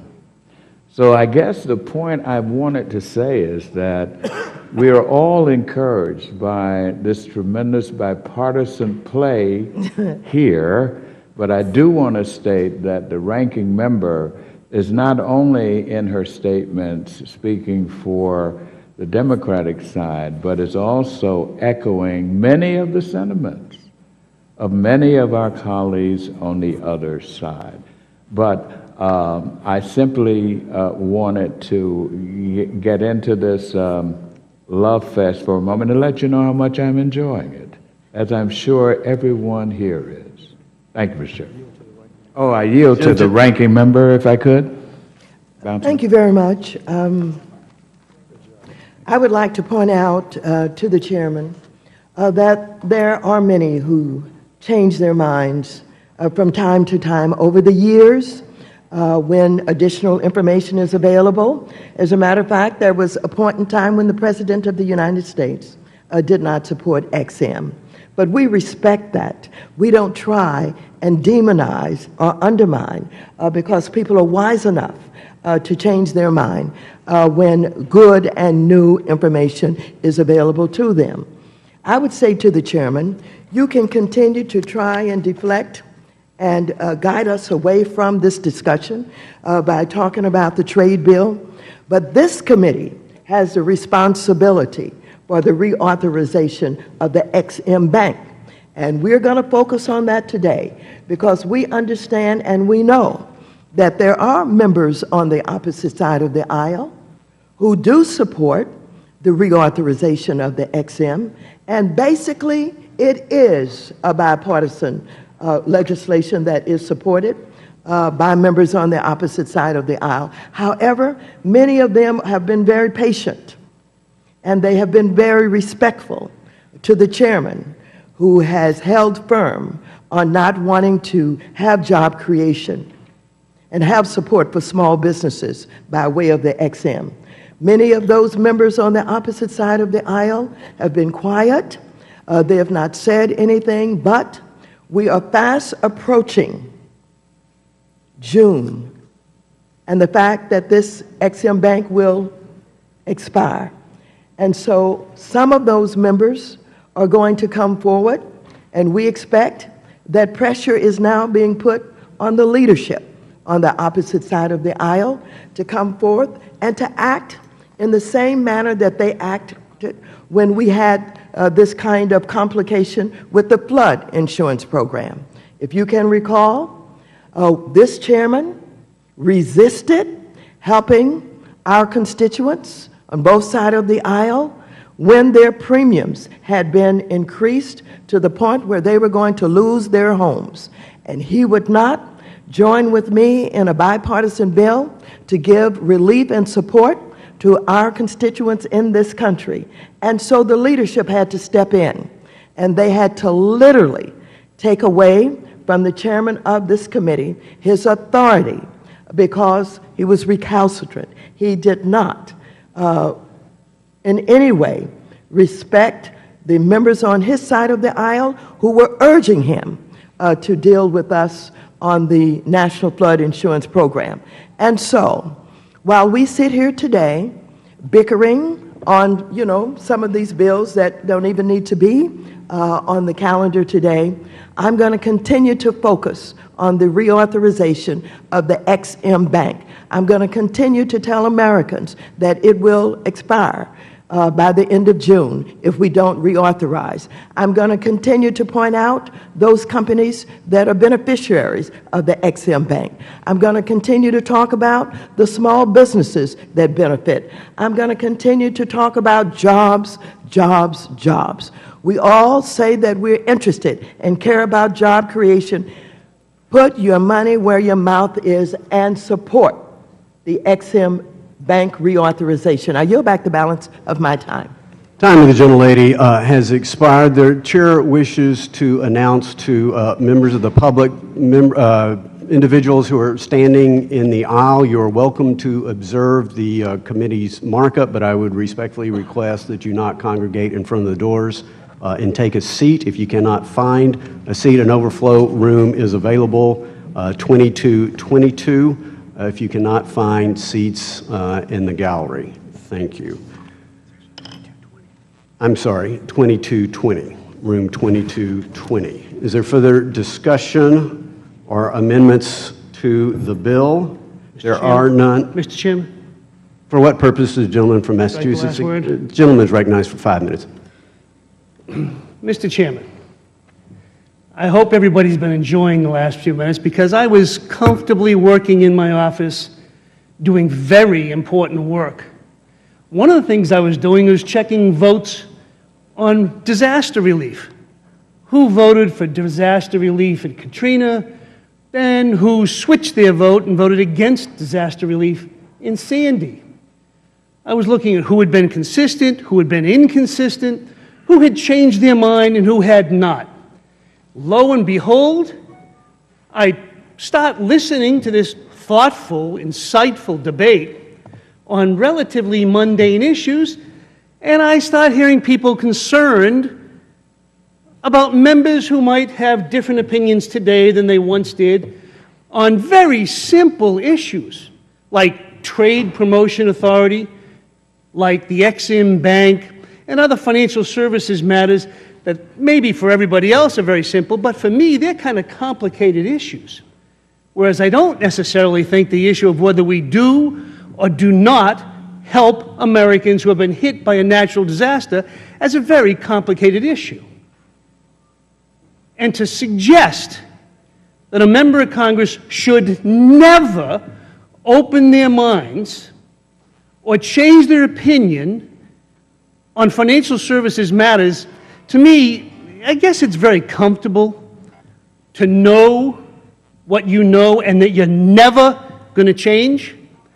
But I would also suggest that that's probably one of the biggest problems we have in Congress right now, is the inability, or more importantly, the unwillingness to listen to the viewpoints of other people on complicated, difficult matters.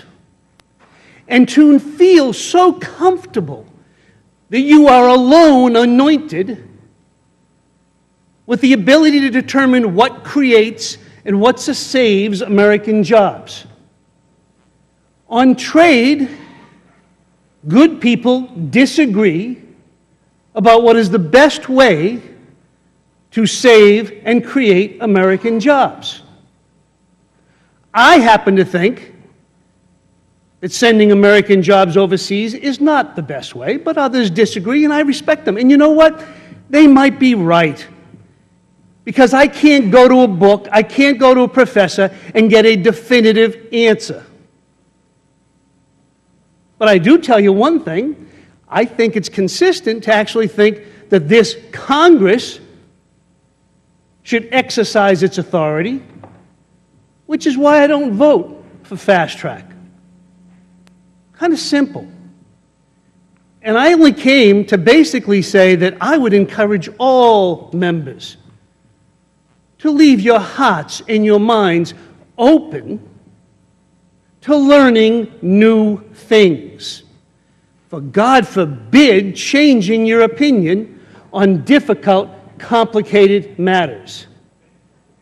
No matter how anyone thinks about me, I intend to do that. I know that some of you think that I don't, and you're welcome to your opinion, but I do. And I would actually congratulate anyone who has come to the conclusion that, you know what, a vote I made a few years ago has changed, I've changed my opinion, and I'm going to change my vote. I don't see anything wrong with that. I think that's what America wants. I don't think they want us to come to Congress hard and fast to never change, never listen, and never learn. And with that, Mr. Chairman, I would like Would the gentleman yield for 1 second? Sure, I would yield to anybody who wants, because I'm open-minded. And I am too. See, and I've changed my views as well, so I just want to say that here now. I came here this morning, and I was of the view that today was a markup for Financial Services Committee out of our subcommittee, and over the last 2 hours, my view has changed, that the committee now is on Reclaiming my Ex-Im Bank. time, I appreciate the gentleman's willingness to change. I appreciate knowing for the first, not the first time, now the second time in 2 days that you're truly open-minded. I am. Yesterday shocked me more. But on a semi-serious note, since you were watching TV, there are other people who are tuning in to see what's going on. I yield to the chair of his head to remind everyone that this is a markup, and in June, I believe he can give us the date, we will actually have a hearing when everyone can discuss Ex-Im Bank. And if the chair can give us that time? Well, as the gentleman knows, I think there's already been 2 other hearings that all members could have attended. There will be another hearing on June 3rd. The public can tune in on June 3rd to talk about that. Reclaiming my time, I may or may not be here because there are new things called televisions that you can watch. or you can attend, whichever is appropriate for you. The It's not about gentleman's- attending, it is about Gentleman's keeping your hearts time and has minds open. expired. Are there amendments? There are no amendments to Mr. the Chairman. bill. Who seeks recognition? Al Green from Texas, Mr. Chairman. Oh, I'm sorry. The gentleman from Texas, for what purpose? Gentleman seek recognition? To strike the last. Gentleman's recognized for 5 minutes. Thank you, Mr. Chairman. Mr. Chairman, I think that you may have hit upon a solution. You indicated that we should put our votes where our rhetoric is with reference to trade. And I think that this is a very simple solution that can be employed with reference to the Ex-Im Bank. It seems to me that we should simply take a vote. We vote on trade, we vote on war and peace. Why not vote on the Ex-Im Bank? Politico indicates that and this is the style of the article, conservatives claim votes to kill Ex-Im Bank. Well, let's take a vote. I'll respect the will of the American people by and through their officially elected representatives, members of the Congress of the United States of America. And if the members decide that Ex-Im is of no further use, I won't agree with it. I don't have to agree with things that we do, but I'll respect the will of the people by and through representatives duly elected to the Congress of the United States of America. I think your solution is a good one, and I would recommend that we not only have a hearing, but we at least take a vote and let the votes fall wherever they may, and let the will of the people dictate. I yield back. Gentleman yields back. Are there any amendments? If not, the question now occurs on adoption and reporting the bill favorably to the House. Those in favor shall signify by saying aye. Aye. All those opposed shall signify by saying nay. In the opinion of the chair, the ayes appear to have it. The ayes have it. For what purpose does the gentleman from New Jersey seek recognition? A recorded vote has been requested. All those in favor of a recorded vote shall raise their hand and be counted. A sufficient number having raised their hands, a recorded vote is so ordered, and pursuant to subsection C5 of Rule 3 of the committee rules, the vote on this question is postponed. Now, pursuant to notice, I now call up H.R. 1525. The clerk will report the bill, which was distributed in advance. H.R. 1525, to require the Securities and Exchange Commission to make certain improvements to Form 10K and Without regulation. objection, the bill is considered read and open to amendment at any point. The chair recognizes the gentleman from New Jersey, Mr. Garrett, the sponsor of the legislation, for 5 minutes. I thank the chair, and also just to recognize the chair that today is the first markup in the revitalized, reformed room that we're in right now. A tip of the hat goes to the architect of the Capitol, who was able to do with tens of thousands of dollars to try to fix one little problem, which was the audio-visual system in here, and instead, based upon the half a dozen signs that we see, watch your step, apparently made the room even more inaccessible and dangerous to walk in. And by seeing the limited amount of seats up there for the American public to view what's going on in this here, made it even more inaccessible for the American public to know what Congress is doing. So a tip of the hat to the architect of the Capitol for wasting American tax dollars in the manner that they did. But let us now get to the matter at hand, my bill. H.R. 1525. This is the Disclosure, Modernization, and Simplification Act, which has enjoyed unanimous support, and I repeat, unanimous support and bipartisan support from this committee in the past, when this committee passed by a vote of 59-0 during the last Congress. What does the bill do? A couple things. It would direct the SEC to modernize our current disclosure regime in 3 ways for the benefit of both the issuers and the investors. First, it would require the SEC eliminate any outdated or duplicative disclosure requirements that are not material to investors, to further scale the disclosures for emerging growth companies and small issuers. Second, it would allow issuers to file a summary page of their annual report that would include cross-references to material information included in this report. And thirdly, it would require the SEC to produce a broad study on how best to, among other things, utilize technology in order to improve delivery and presentation systems for disclosure, and a requirement that the SEC commence a rulemaking in order to implement some of these ideas in the study. These provisions would help bring our disclosure regime into the 21st century, while at the same time address the SEC Chair Mary Jo White's referred to as information overload, which has been caused by an increase in length and complexity of the quarterly and annual reports of public companies. Finally, as part of the Jobs Act, Congress directed the SEC to review its existing disclosure requirements and identify ways to make our current disclosure regimes less burdensome for issuers and more useful for investors.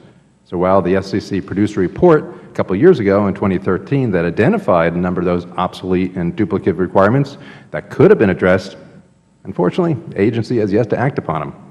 And so this legislation will help reduce some of that unnecessary bloat of our current disclosure regime, while at the same time ensure that investors receive all the material information they need about a company and in order to make informed decisions and voting decisions. I again thank members of both sides of the aisle for their unanimous support of this legislation in the past and urge the committee to adopt the underlying bill. With that, I yield back to the chairman. Gentleman yields back. Who seeks recognition? Are there any amendments? There being no further discussion or amendments to the bill, the question now occurs on adoption reporting the bill favorably to the House. Those in favor shall signify by saying aye. Aye. All those opposed signify by saying nay. In the opinion of the Chair, the ayes appear to have it. The ayes have it. For what purpose does the gentleman from New Jersey seek recognition? Thank you, Mr. Chairman. Ask for a recorded unanimous vote.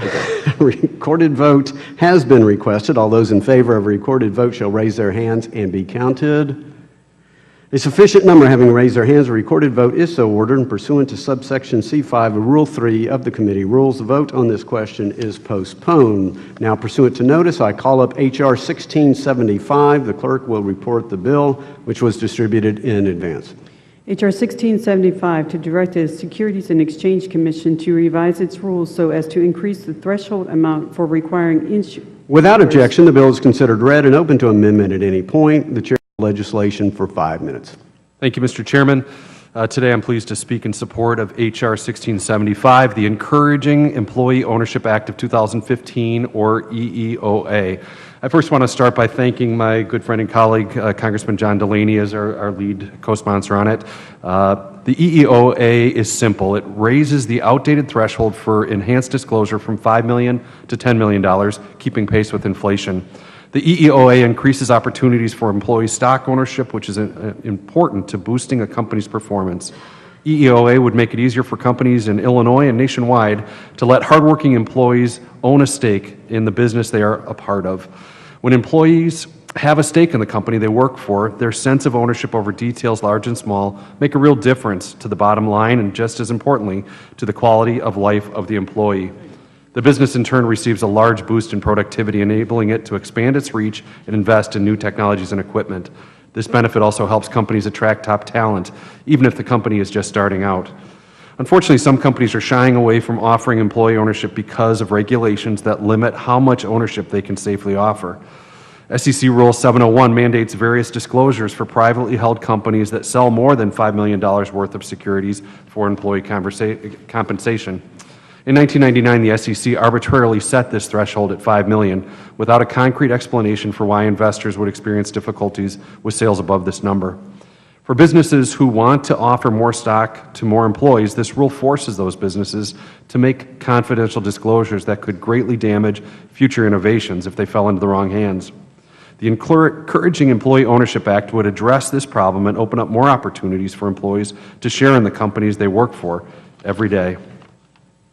EEOA builds off the Jobs Act reform to Rule 12G, which increased the numbers of shareholders of record that a company could have without SEC registration from 500 to 2,000, and exempted employee compensation securities from the registration requirements. This idea, championed in the Jobs Act that the law should treat employee compensation securities differently than traditional securities, has not been extended to SEC Rule 701. My bill is simple, a simple bipartisan fix that changes that.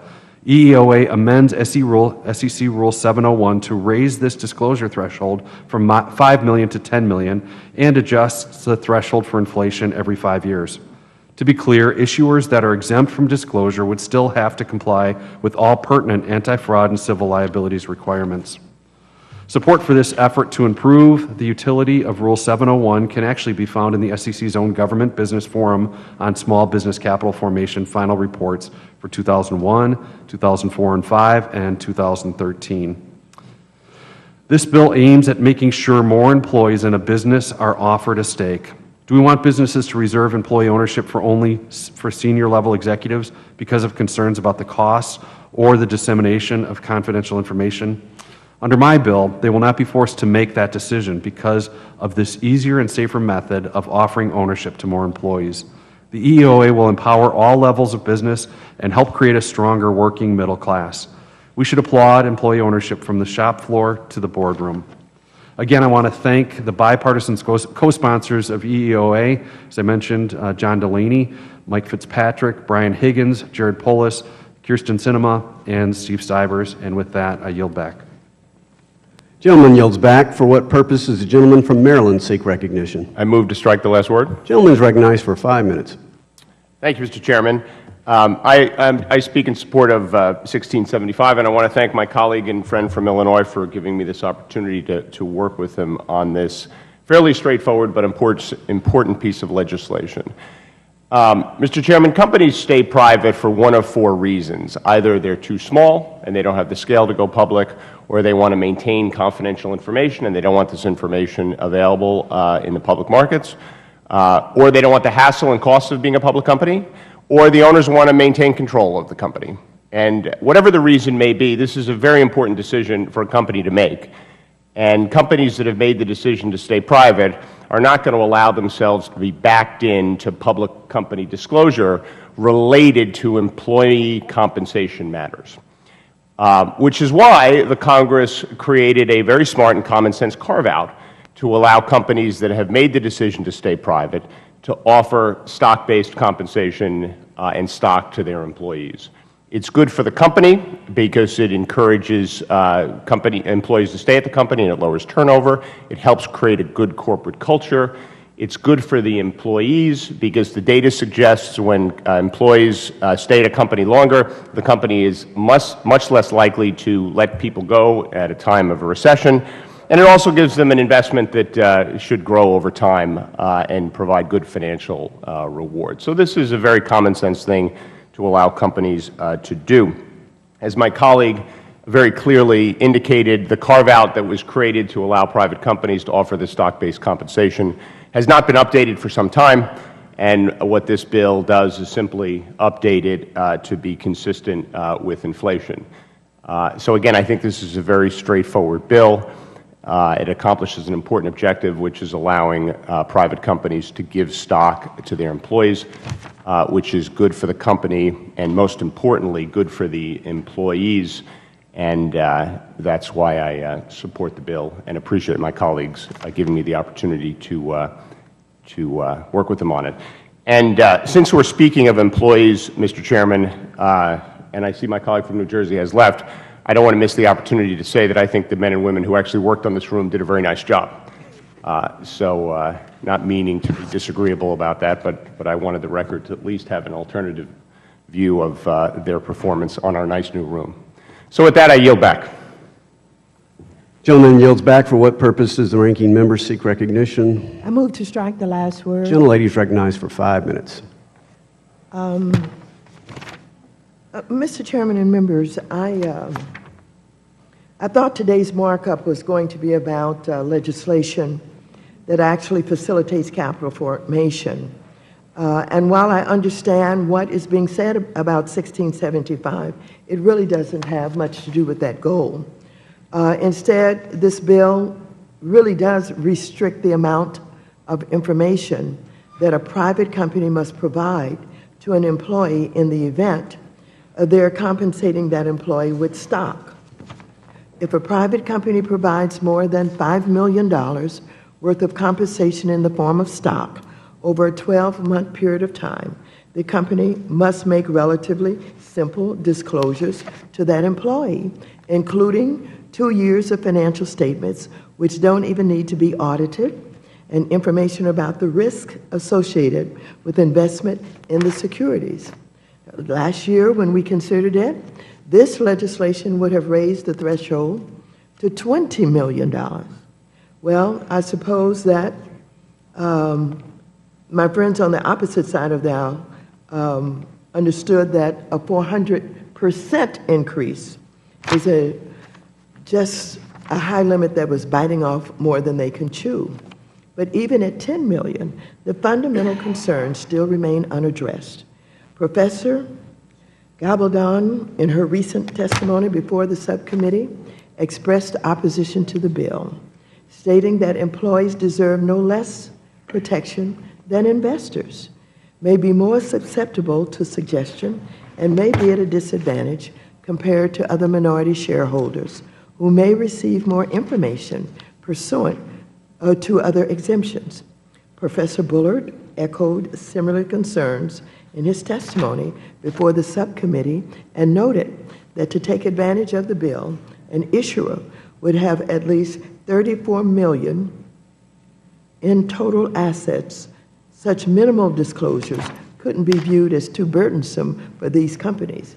He also expressed concern that H.R. 1675 only encourages employees to own more of their employer's stock, exposing them to concentration risk in retirement accounts. He recommended that if Rule 701 is going to be changed, we should be promoting diversification and encouraging offerings that increase the number of employee shareholders.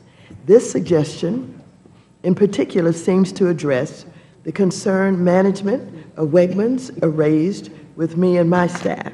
Now, some proponents of the bill note that disclosure by companies of this information to employees runs the risk that confidential information will be leaked to competitors. Will the ranking member yield? I understand that concern, but we already have an effective mechanism to address it: non-disclosure agreements. Such agreements protect the company, but they do not deny employees the right to understand the worth of or the risk associated with their compensation, as H.R. 1675 would. Finally, Section 502 of the Jobs Act make it easier for privately held companies to remain private by exempting employees who receive stock as a result of a compensation plan from the count on holders of record, among other provisions. Because the Jobs Act allowed companies to stay private longer, if not forever, I'm concerned that we would be enabling companies to encourage overinvestment by employees in a company that they cannot value and that may never permit them to sell except back to the company. I continue to oppose the bill. I respect my colleagues and their discussion about the company being private, but I do not believe that this does anything to protect the... Will the ranking member yield? Yes, I'll yield. Thank you. So 3 points. I think the first thing is this is a good idea in 1988. It's still a good idea today because we're really not changing anything. We're simply just adjusting the levels for inflation. And across the 90s, several recommendations said that this kind of adjustment should be made. So we're really not changing the fundamental thrust of Rule 701. The other things is companies will simply make a decision not to give the stock if they're required to disclose. That will clearly be the decision they made, and that doesn't seem to help either side. And then thirdly, and very quickly, if this diversification question is intellectually interesting, but I'm not sure it's practical, because for many of these employees, this is the only equity securities they have. So you can't force someone to diversify if they have no other equity investments other than the stock in the company. Time of the gentleman has expired. Before recognizing our next member, I wish to make an announcement that we have been rejoined by the gentlelady from Wisconsin. Many of you are aware that she has recently lost her sister. On behalf of the committee, our sympathies, our prayers, and our thoughts go out to the gentlelady from Wisconsin, and we want to recognize your return.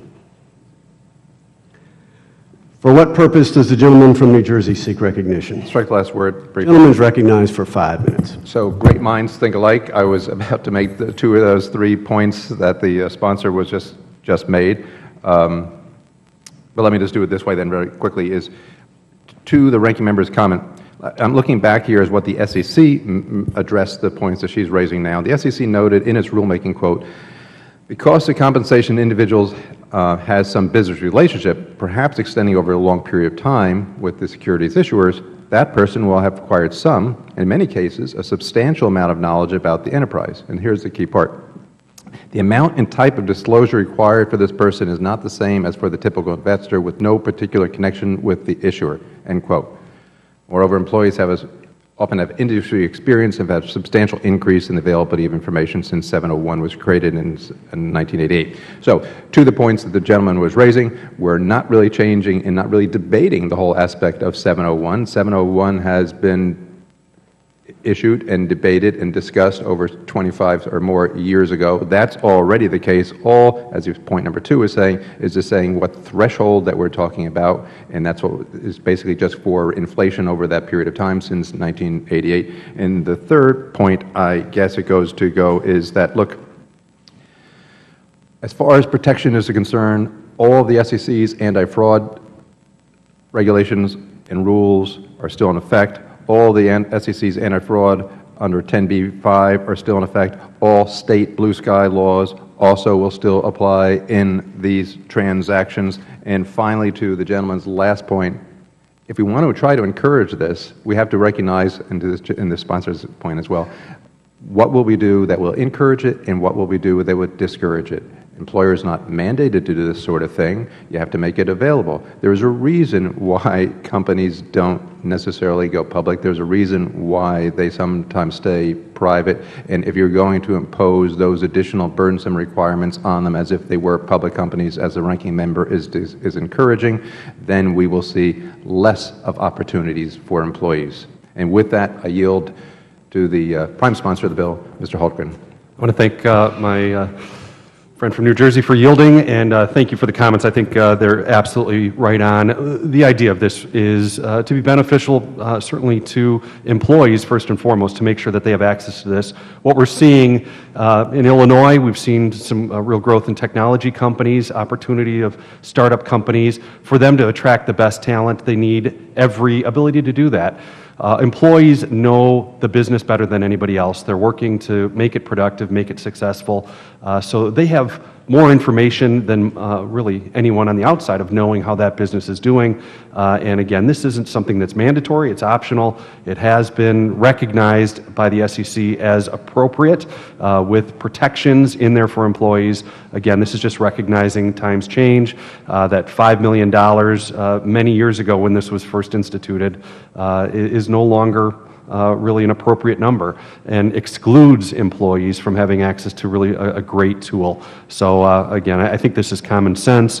If anything, it's kind of a cleanup, recognizing that times change, value of money changes, and technology startups have changed things as well. So for many reasons, this is the right thing to do to help employees and also to help small businesses to attract the best employees.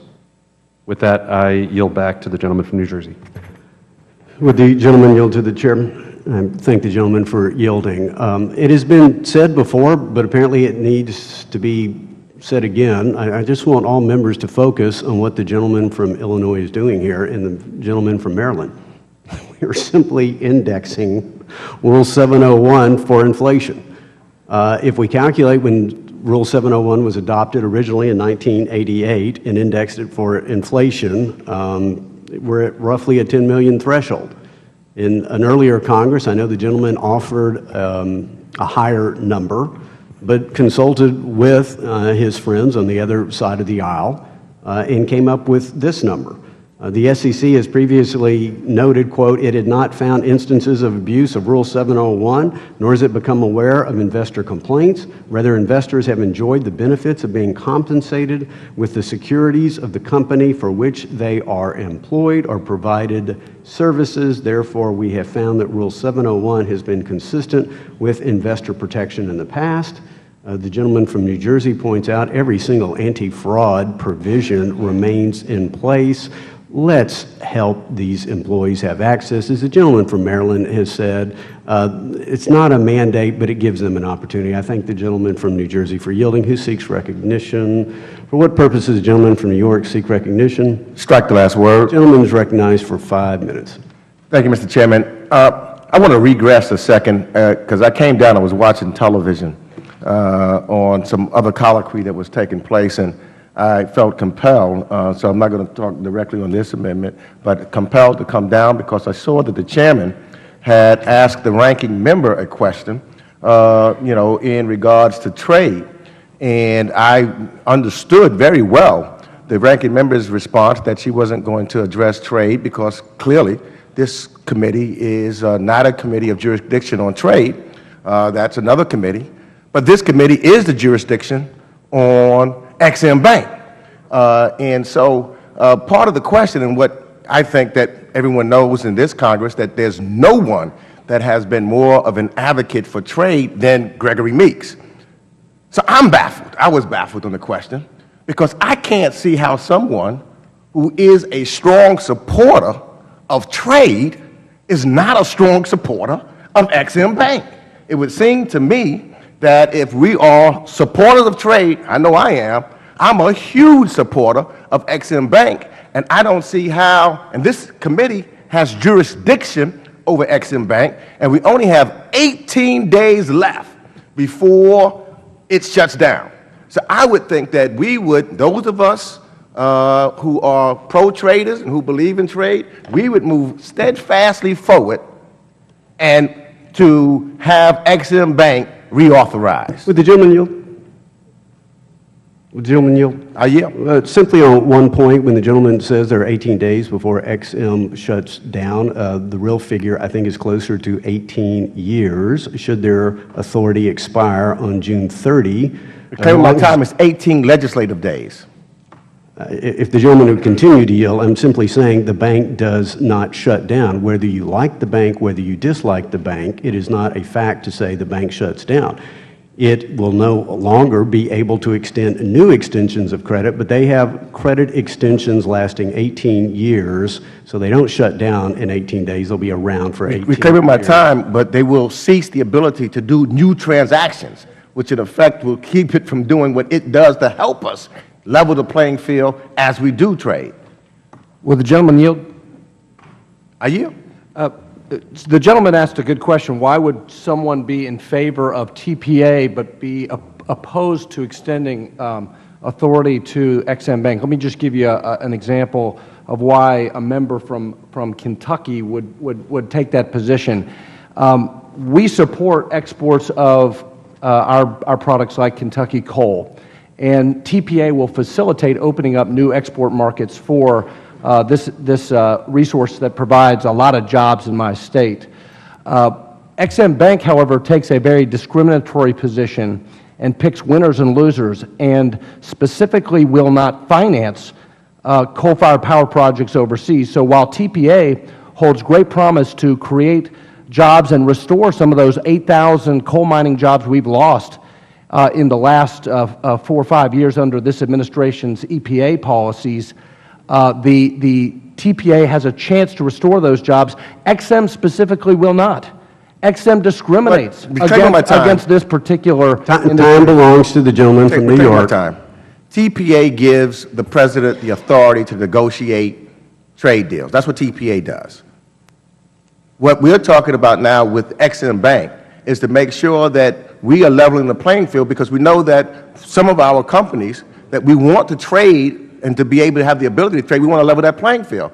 And we know that by having XM involved, they have the financing to be equivalent to the financing that's taking place with some of the other foreign companies that are financing their companies. Will the gentleman yield again? I won't yield right this second, because what we're trying to do, and what is to continue for our trading, our companies here that are trading abroad, to make sure they have a level playing field that creates jobs also for Americans right here.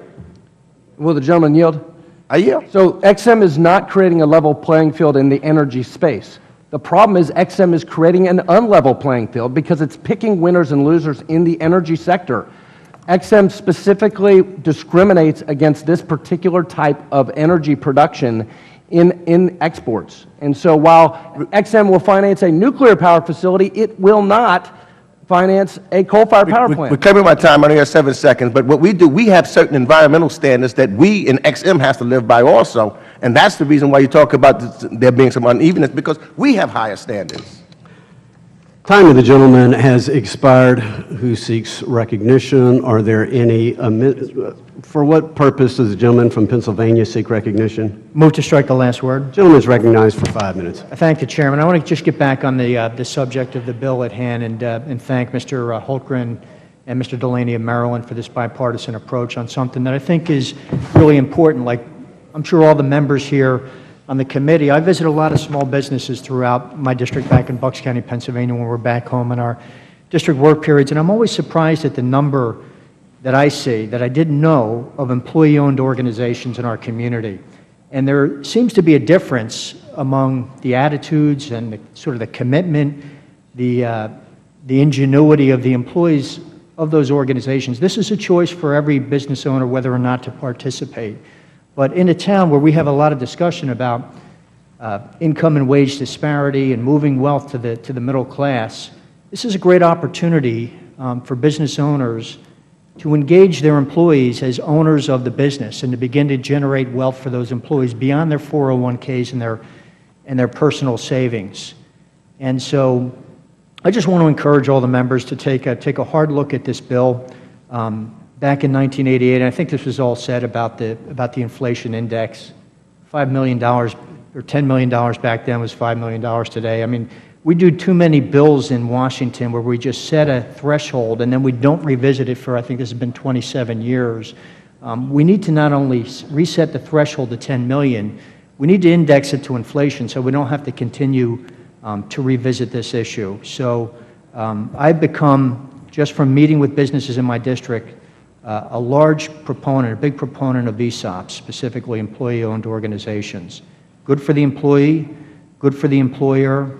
I think we've all seen too many examples of hardworking business owners who created a business, didn't have either employee ownership or continuity planning, and so when that owner who founded a business passes away, if there's not another generation to take that business up, unfortunately too many of those small businesses get sold off in pieces and parts and the employees all lose their jobs. So this is a way to transfer wealth and also take care of the next generation of employees in the organization. So I just wanted to comment on the sponsors of the bill. Thank you for the introduction. Proud to co-sponsor it and to support it, and we hope to see this bill become law. Will the gentleman from Pennsylvania yield? I will. Great. I want to thank the gentleman for his comments and for his support of the bill. And as he was making his thoughtful and on-point observations, it made me think about another comment I wanted to make about the bill, because we're talking about increasing something from 5 to 10 million, which is the rate of inflation from 1988 to today. But in reality, what this bill deals with is the amount of equity securities that can be made available to employees. And since 1988, the return on equity in the private sector has been higher than the rate of inflation. So if we were simply adjusting this provision for the reality of the underlying securities we're talking about, we would be raising this depending upon, if you thought the return on equity across the 25 years was 7%, you'd probably be raising it to 25 to 30 million. If you thought it was 10%, you'd probably be raising it to 30 to 40 million. So in reality, this raised to 10 million, which is obviously I support. It's tied to the rate of inflation. I have had the privilege of co-sponsoring this bill with my colleague. Really is still lagging from the decision that was made by the Congress in 1988 with respect to the matter. So it's an important point to make, because when we say 10 million, we're really still lagging what's really happened to return on equity over the same period of time, which is actually the benchmark that should be thought about when we think about escalating this. So I yield back. Time belongs to the gentleman from Pennsylvania. I yield back. Gentleman yields back. Strike the last word. For what purpose does the gentleman from Massachusetts seek recognition? Chairman, Move to strike the last word. I do, yeah. Thank you. Gentleman is recognized for 5 minutes. Thank you, Mr. Chairman. I just want to take some of my time here and talk about the comment picking winners and losers, and I know the gentleman from Kentucky mentioned that in the energy space, Ex-Im Bank is picking winners and losers, but you've got to take a look at this broadly. The French Ex-Im Bank is picking winners and losers too, and they're picking the French nuclear industry, nuclear power industry. They're picking the French rail industry. One of our local companies just lost out a huge bid in the Massachusetts area. We lost out to a French company, came in, took over the commuter rail, backed by the French company, backed by the French Ex-Im Bank. Same thing's happening with China. The Chinese Ex-Im Bank is picking winners and losers. Not surprisingly, they're picking Chinese companies to compete with us all over the world and to move their industries forward. Germany, doing very well. Their Ex-Im Bank is backing German companies all over the world, competing against our companies. The EU as a group has an Ex-Im Bank picking, they'd rather pick Airbus. We're picking Boeing. The Japanese as well, huge Ex-Im Bank, pushing Japanese companies. All those countries, all those Ex-Im banks are picking winners and losers. They're picking French winners, the Russian gas industry, another player in the energy space, backing Russian gas companies, coal companies, oil companies, pushing winners and losers, but Russian winners and American losers. So, would the gentleman yield? Just let me finish my thought, and I'll let you go. So, what you are suggesting by eliminating the Ex-Im Bank for the United States companies is unilateral surrender. We're going to surrender now. We're not going to do this anymore. But trust me, those other countries, they're going to keep on pushing their product. They're going to keep on pushing Japanese jobs and Chinese jobs and Russian jobs. And you're suggesting that the United States should surrender unilaterally without getting any type of agreement from these other companies to stop playing this game. And I think, I've got companies in my district that do very well. They're not supported in many cases by the Ex-Im Bank, but they have to rely on other forms of competition. They're in areas that they can compete in without support. Some receive a small amount, of course. I don't begrudge any U.S. company that actually needs the help and gets help from the Ex-Im Bank to save American jobs. I'm an American. I support American jobs. I don't care if they're in Seattle with Boeing. I don't care. I want our jobs to stay in the United States. And if I have to be a little less parochial and have Texas make out or Kentucky make out or Georgia or Washington, I'm good with that. I'm good with that.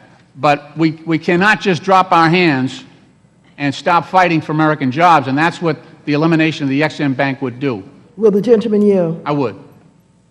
I would like to say a little bit about these winners and losers. In Mr. Barr's district, you have some winners. You have some winners in your district, and I think you ought to know that whether it is Alltech Incorporated or Bullard or Freeman Corporation or Kentucky Performance Products or Electro Dryer, Link Belt Construction Equipment and Company, or the pizza ovens, I think you should be proud that they are the winners. So you receive about $66 million in export value in your district. Now, I don't know why you would be opposed to the support. Will the gentlelady yield? No, I will not. Okay. Because I want you to, I want to point out that you benefit in your district, and this winner and loser business that you're talking about, these are winners, and we're proud of it. You should be proud of it, and I don't believe that you would want the Ex-Im Bank to close and not be able to support these businesses that are creating jobs in your district, who are supporting small businesses, pizza oven and other kinds of companies. So when you talk about winners and losers, don't forget, you have winners in your district because we support Ex-Im Bank, and you should be proud of that. And no, you should not be talking about closing this bank because somehow you forgot that you have winners in your district who are benefiting, who are creating jobs, and again, who are supporting small businesses. And with that, I will yield back to the gentleman the 4 seconds that are left. Oh, I The guess- gentleman no longer has 4 seconds. The time of the gentleman has expired. Yeah. For what purpose, the Strike gentleman last- from New Jersey? Strike the last word, and I would like to yield now to a true winner from Kentucky. Mr. Barr. Well, thank you for yielding from the winner from New Jersey, and I appreciate the commentary and the arguments offered by both the ranking member and my friend, the gentleman from Massachusetts. And if I may offer a bit of a response to that, the ranking member mentioned a company in my district, Electro Dryer, which she says is a winner from the Ex-Im Bank. And so I took the opportunity to actually call the CEO of Electro Dryer a friend of mine. I know this company. It's a small business. One of these winners, a beneficiary of the Ex-Im Bank, highlighted as one of the great examples of the success of Ex-Im Bank, cited by the ranking member. Do you know what the CEO told me? He said, yeah, we used Ex-Im financing. We did. We tried it. But you know, we quit using Ex-Im financing because the paperwork was so complex. We just went and got private financing, which was superior to Ex-Im financing. Now, with respect to the comments from the gentleman from Massachusetts, it would be one thing if we were saying, well, the French credit agency is picking French winners, and we would be surrendering. We're not surrendering here. If the American Ex-Im Bank was actually supporting American jobs instead of discriminating against American jobs, jobs that we have lost in eastern Kentucky coalfields because of the oppressive policies of this administration. If you want to support jobs in eastern Kentucky, you reopen these coal mines. You get these coal miners back to work. You roll back these burdensome EPA regulations that have put 8,000 of my fellow Kentuckians out of work. These are good paying jobs. These are $70,000 a year jobs. These are paychecks that support families. And because of reckless policies from this administration, these men and women are no longer working. So if you want to talk about jobs, don't talk about Ex-Im Bank. Talk about rolling back Environmental Protection Agency regulations that are literally pushing Kentuckians into poverty. And with that, I'll yield back. Oh, would the gentleman yield? The time belongs to the gentleman from New Jersey. We yield to the chair. I just wanted to say from the gentleman from, one, I want to say to all members, I think there is a very principled debate to take place on Ex-Im. I appreciate and respect all views. I am somewhat curious where many of you have been on the 2 previous hearings that each and every member had the option to attend. For, I think, the 3rd time, I would encourage you to all attend on June 3rd, the next hearing. Meanwhile, there is a number of bills that are aimed at capital formation for our startup companies, our early growth companies that I hope this committee will pay attention to now, since there have been 2 previous opportunities to engage in the Ex-Im debate, at least one more opportunity to come up. So I hope that we will not lose our focus there. But the question I had for the gentleman from Massachusetts, and I appreciate his perspective, but when he talks about some of the other export credit agencies from China picking winners and losers and picking, for example, Chinese companies as winners, I assume the gentleman knows that the Export-Import Bank supports state-owned enterprises in China, has historically supported state-owned enterprises in Russia, and I know the gentleman supports Ex-Im. Would he be amenable to an amendment if he is concerned about picking winners and losers? Is he concerned that Ex-Im is picking Russian winners and Chinese winners, and if so, would he support an amendment that would prohibit Ex-Im from making credit extensions to state-owned enterprises in China and Russia? And I would ask the gentleman from New Jersey to yield briefly to the gentleman from Massachusetts. Sure, I would agree to that amendment as long as it was supporting American jobs. Well, I think it's the first time I've heard somebody on this side of the aisle actually take a stand. I appreciate the gentleman for his we would need a bill to for his mark that up. answer for that, and I thank the gentleman. Mr. Chairman, could the gentleman from New Jersey yield me a second or two? Thank you.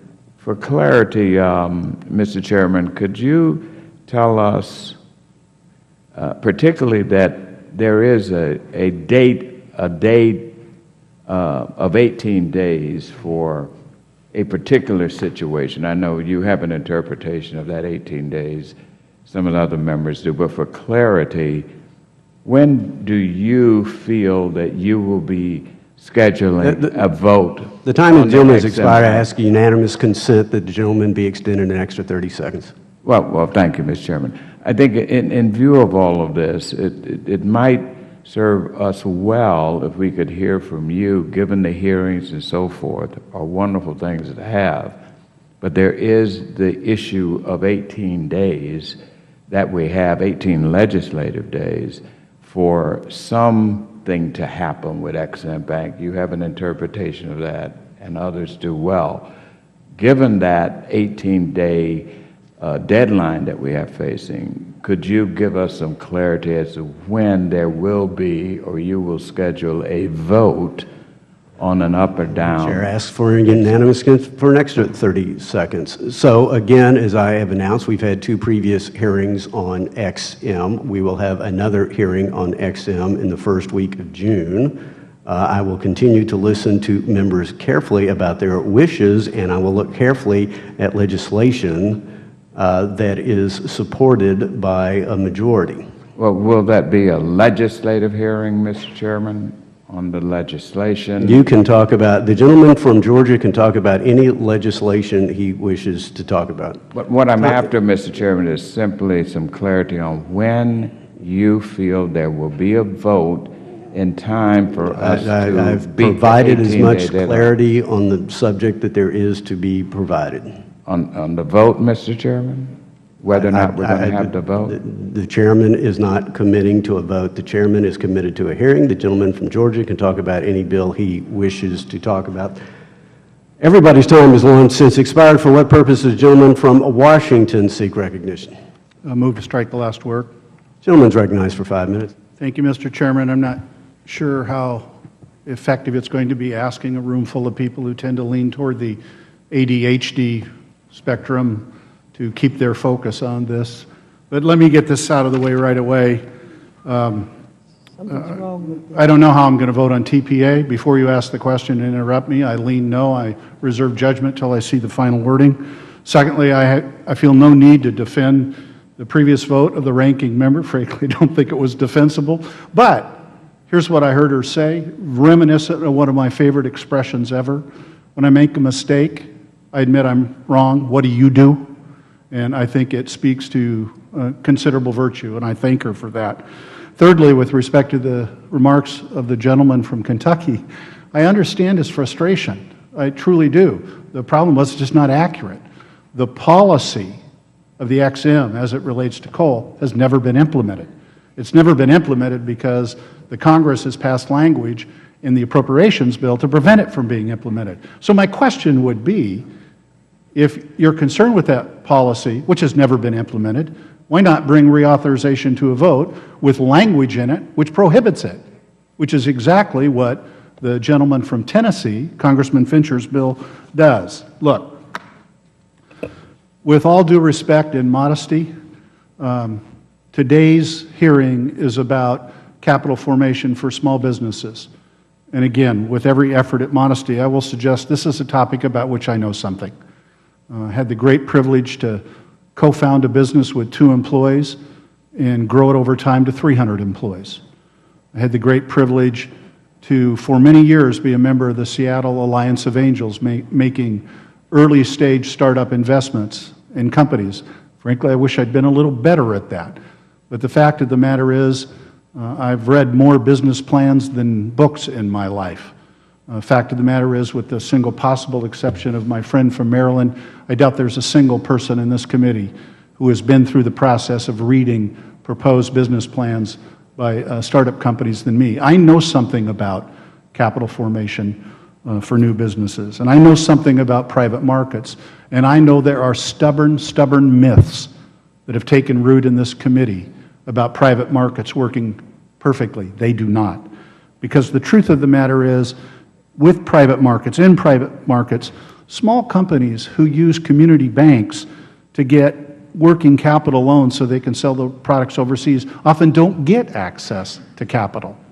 They don't, because the community bank is unwilling and unable, and it would be imprudent for them to make loans for an international sale, if you will. In private markets, credit insurance on accounts receivable is available only on a very large scale. I have a business in my district named PepsiCo, which produces traffic cones and traffic signs. Not too many months ago, they sold $65,000 of those into the Netherlands. The private market would not meet their need, period. Period. So there are lots of myths abounding. One of the other ones is that this is the Bank of Boeing. And I want to remind you, as I have before, Boeing has 15,000 supply chain businesses. All they do is assemble. And a goodly number, thousands of those businesses are small. One of my favorite things to do when I'm home, and I suspect it's true of all of you, is to visit small businesses. A couple of weeks ago, I visited two, AIM Engineering and J&P Machining, each with about 150 to 200 employees, almost exclusively providing parts to Boeing to assemble the finest airplane made on the face of the planet. And in the instances of J&P Machining, it was a business started in the garage of the current CEO's father, literally. Now they operate dark 14 hours a day. They manufacture parts through a completely automated process 14 hours a day with nobody on site. And it's an amazing thing, and they're growing. Double digits every year. They've bought additional land. They hope to put up an additional business or an additional building and invest, risk considerable amount into these machines to help create these parts, to help build these greatest airplanes. Those are the businesses that are affected. Small businesses started in garages, built over time by taking risk, by trying to look around the corner and see the future.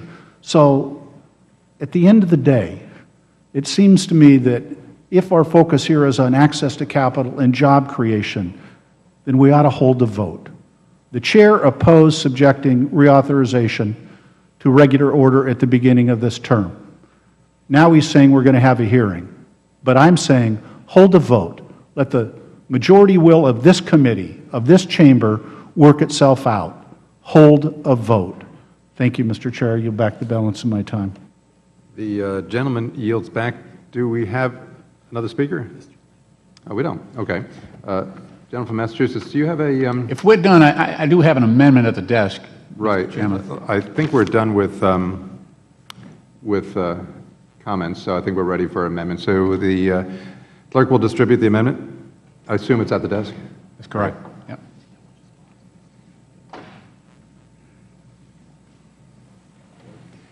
So we will pause from a XM discussion for the time being while it's being distributed.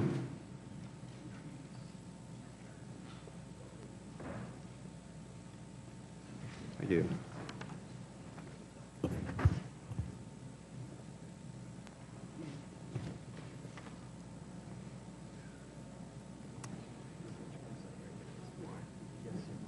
And it looks like the amendment has been distributed. I think so. Mr. Chairman. Clerk? Yeah. Mr. Chairman, I'd like to reserve a point of order. A point of order has been reserved by the gentleman from Virginia. The clerk now will report the bill. Amendment offered by Mr. Lynch. Rather, the clerk will report the amendment. Amendment offered by Mr. Lynch. Strike Section 2 and insert the following. Section 2, additional disclosure on their... Right. Without objection, the reading of the amendment is dispensed with. The gentleman is recognized for 5 minutes on his amendment. Thank you, Mr. Chairman. Currently, employee benefits plans have to disclose information to employees who invest in those plans if the plan assets are above $5 million. H.R. 1675, the Encouraging Employee Ownership Act of 2015, modifies SEC Rule 701 by allowing private companies to compensate their employees up to $10 million. The current limit is $5 million. and it also indexes that for inflation. So we go from $5 million to $10 million, which is doubling it, and then it applies an indexing thereafter. That's in company securities without having to provide the employee certain basic financial disclosures about the company. This means that employees with smaller plans that are oftentimes more vulnerable to ups and downs of the market will have less of an idea as to how their plan is performing. And doubly, over the course of an individual's employment, if this is someone on the shop floor or someone at a lower level, the amounts, because it would be $10 million annually that the company could issue in stock options, over the course of that year, a huge portion of that person's wealth, compensation, and assets could be comprised of company stock. So there is that danger. Last Congress, we had a similar bill that I voted against, H.R. 4571, when it was marked up in our committee. I also spoke in opposition to this bill when it was included as Title 11 of H.R. 37. This bill uses the veneer of job creation to really provide special treatment for certain corporations, mergers and acquisition advisors, and financial institutions, while doing very little to address the needs of workers at a lower level who, again, company stock may comprise a major part of their compensation. I strongly support employees receiving equity benefits. I have a lot of companies in my district, both public and private, that use that. We have startups in biotech and high tech, and it's a wonderful thing. I am not disagreeing with that. It's a wonderful opportunity, but there is considerable risk in some of these smaller private companies, and that's what I'm trying to address here, trying to balance that risk that employees might undertake with the opportunity to grow these companies. I agree with Professor Teresa Galbanon from George Washington University Law School, her remarks during our April 29th Capital Markets Subcommittee hearing. During her testimony, Professor Galbanon expressed opposition to the bill because employees deserve the same protection as investors. This makes sense. This is easy. Why can't we enable employees to receive some equity in the company for which they work and ensure the workers get the information about the value of that equity?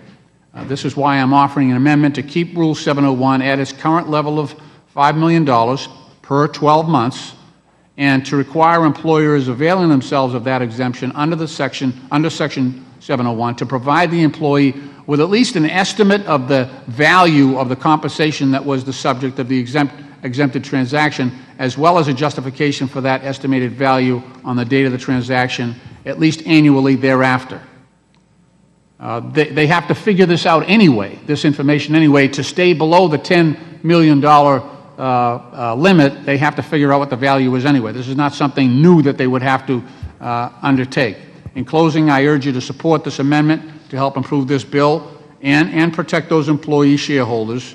Thank you, and I yield back the balance of my time. Right.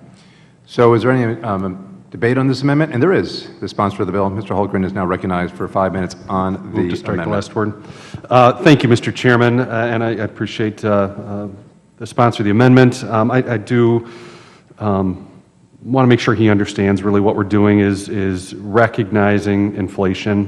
He has stated that he agrees with employee ownership, wants to see that grow, but I think his amendment does exactly the opposite, would cut the opportunity for small businesses to provide an opportunity, again, not mandated, not forced, it's an opportunity for employees where it could be a significant benefit for them.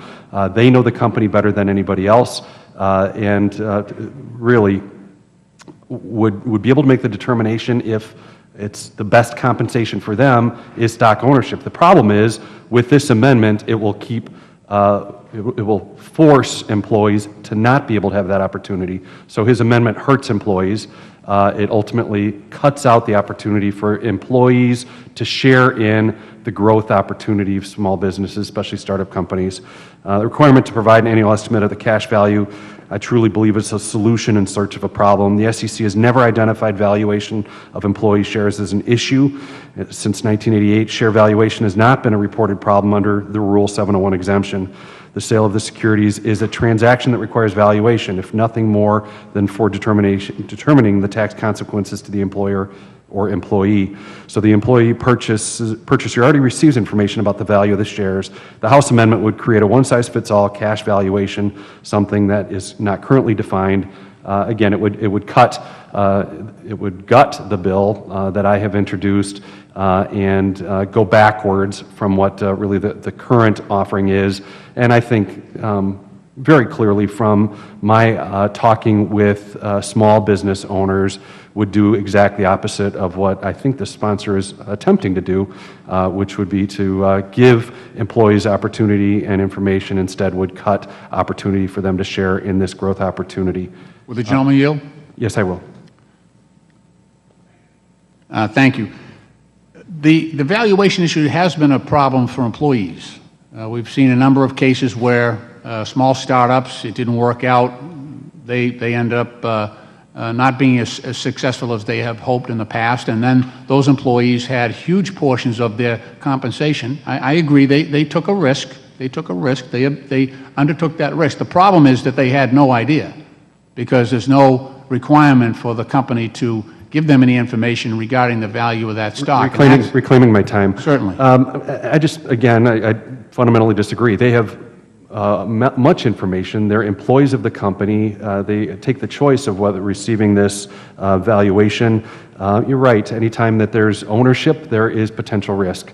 But there's also great reward potential. So the idea of your amendment, I think, your argument would, well, let's limit the risk, but you're also greatly limiting the potential reward of employees of sharing in growth. And we've heard story after story after story of small business startups that have become successful, people who started at the very ground level and have been able to share in that great success. So again, SEC has not identified valuation for employee shares as an issue or a problem. The fact that there is risk with starting up a business, certainly for owners, for people who have ownership share, there is always risk.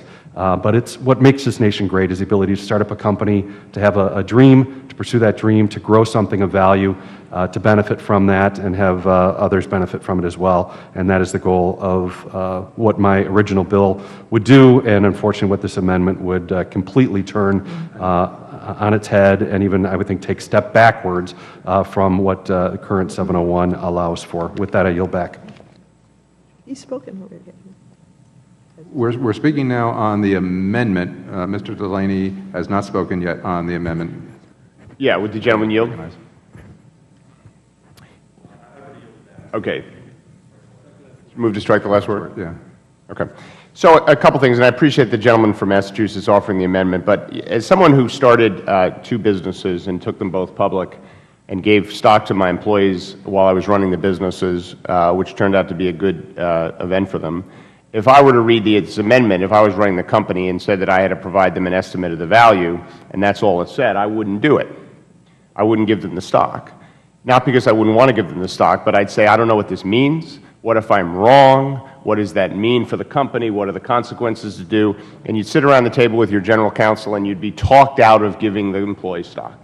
That's how this would actually work in the real world, because you'd read this and it sounds simple, you should provide an estimate, but what if you're wrong? Can you get sued? Can you get held to other things? So you wouldn't do it. And I think that's a really bad outcome. And I think that, and this is related to my earlier point, when we think about going from $5 to $10 million, it's a doubling over, it's been 26, 27 years. But since these are equity securities, the market has done much better than the rate of inflation over that period of time. So this number actually should be much higher, right, than even 10 million. But it also underscores the point, which is why we want actually employees to get stock, because in fact, over time, owning equities has proven to be much better than sitting on cash. And we don't have enough retirement savings in this country to begin with. We have a looming retirement crisis. That's a whole other discussion. But at a minimum, I don't see the downside in getting more stock in the hands of employees who, as my colleague from Illinois said, they understand the company so well. In fact, in most public companies, employees are restricted from trading the stock for most of the year. They have limited windows after a company announces earnings for like 30 or 60 days where they can trade the stock because, in fact, they have so much information on a day-to-day basis. Securities law prevent them from owning the stock, which is definitionally acknowledging that they know more about the company than the market does. So I'm not that worried about these employees getting the stock and making a decision. And look, of course there's going to be some risk. There's always going to be an example of some company who overinflated the value of their stock. They pumped it up. They gave it to employees. They told them, I can pay you less because you're getting all this stock. Of course that's going to happen. It's a big economy. But I think the overwhelming majority of these things end pretty well for employees. I think most companies care about their employees. They don't want to overstate the value of the stock. They want it to end well for them because that's good for them.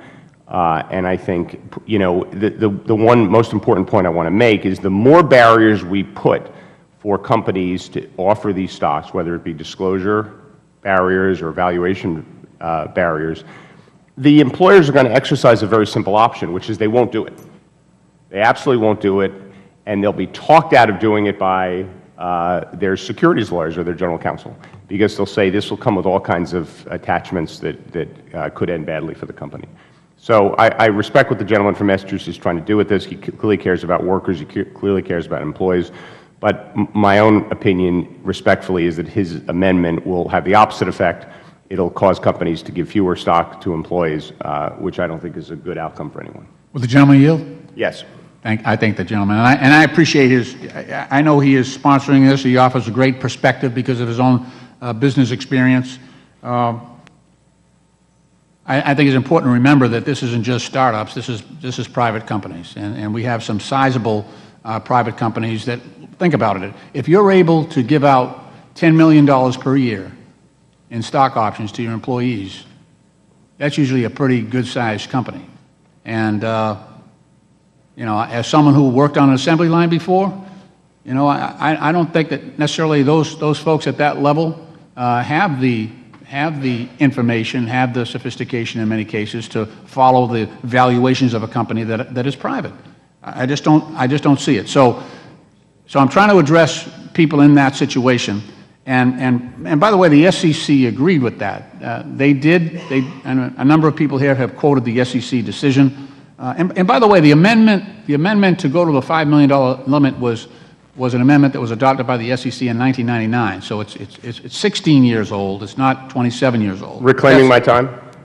Sure. So if the gentleman's concern is about larger companies, I think it really is not necessarily well-founded, because volatility in valuations is much more correlated with smaller, fast-growing companies where people have limited information about their future prospects and they don't know how they're going to perform in the future, so they're harder to value. Larger companies generally, it's pretty well understood how they're valued, right? They don't grow as fast, they've got more of a track record, they have more comparables, they're typically not innovating the way the smaller companies do.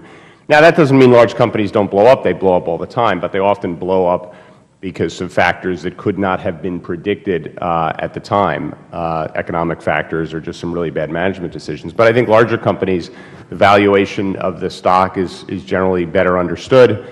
And so I think the risk of it being overly hyped and the employee being sold kind of a bag of goods, I think, is smaller. The gentleman's time has expired. And just as a reminder, we are now speaking on the Lynch Amendment.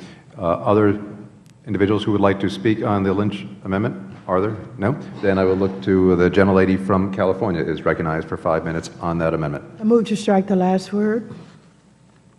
So ordered.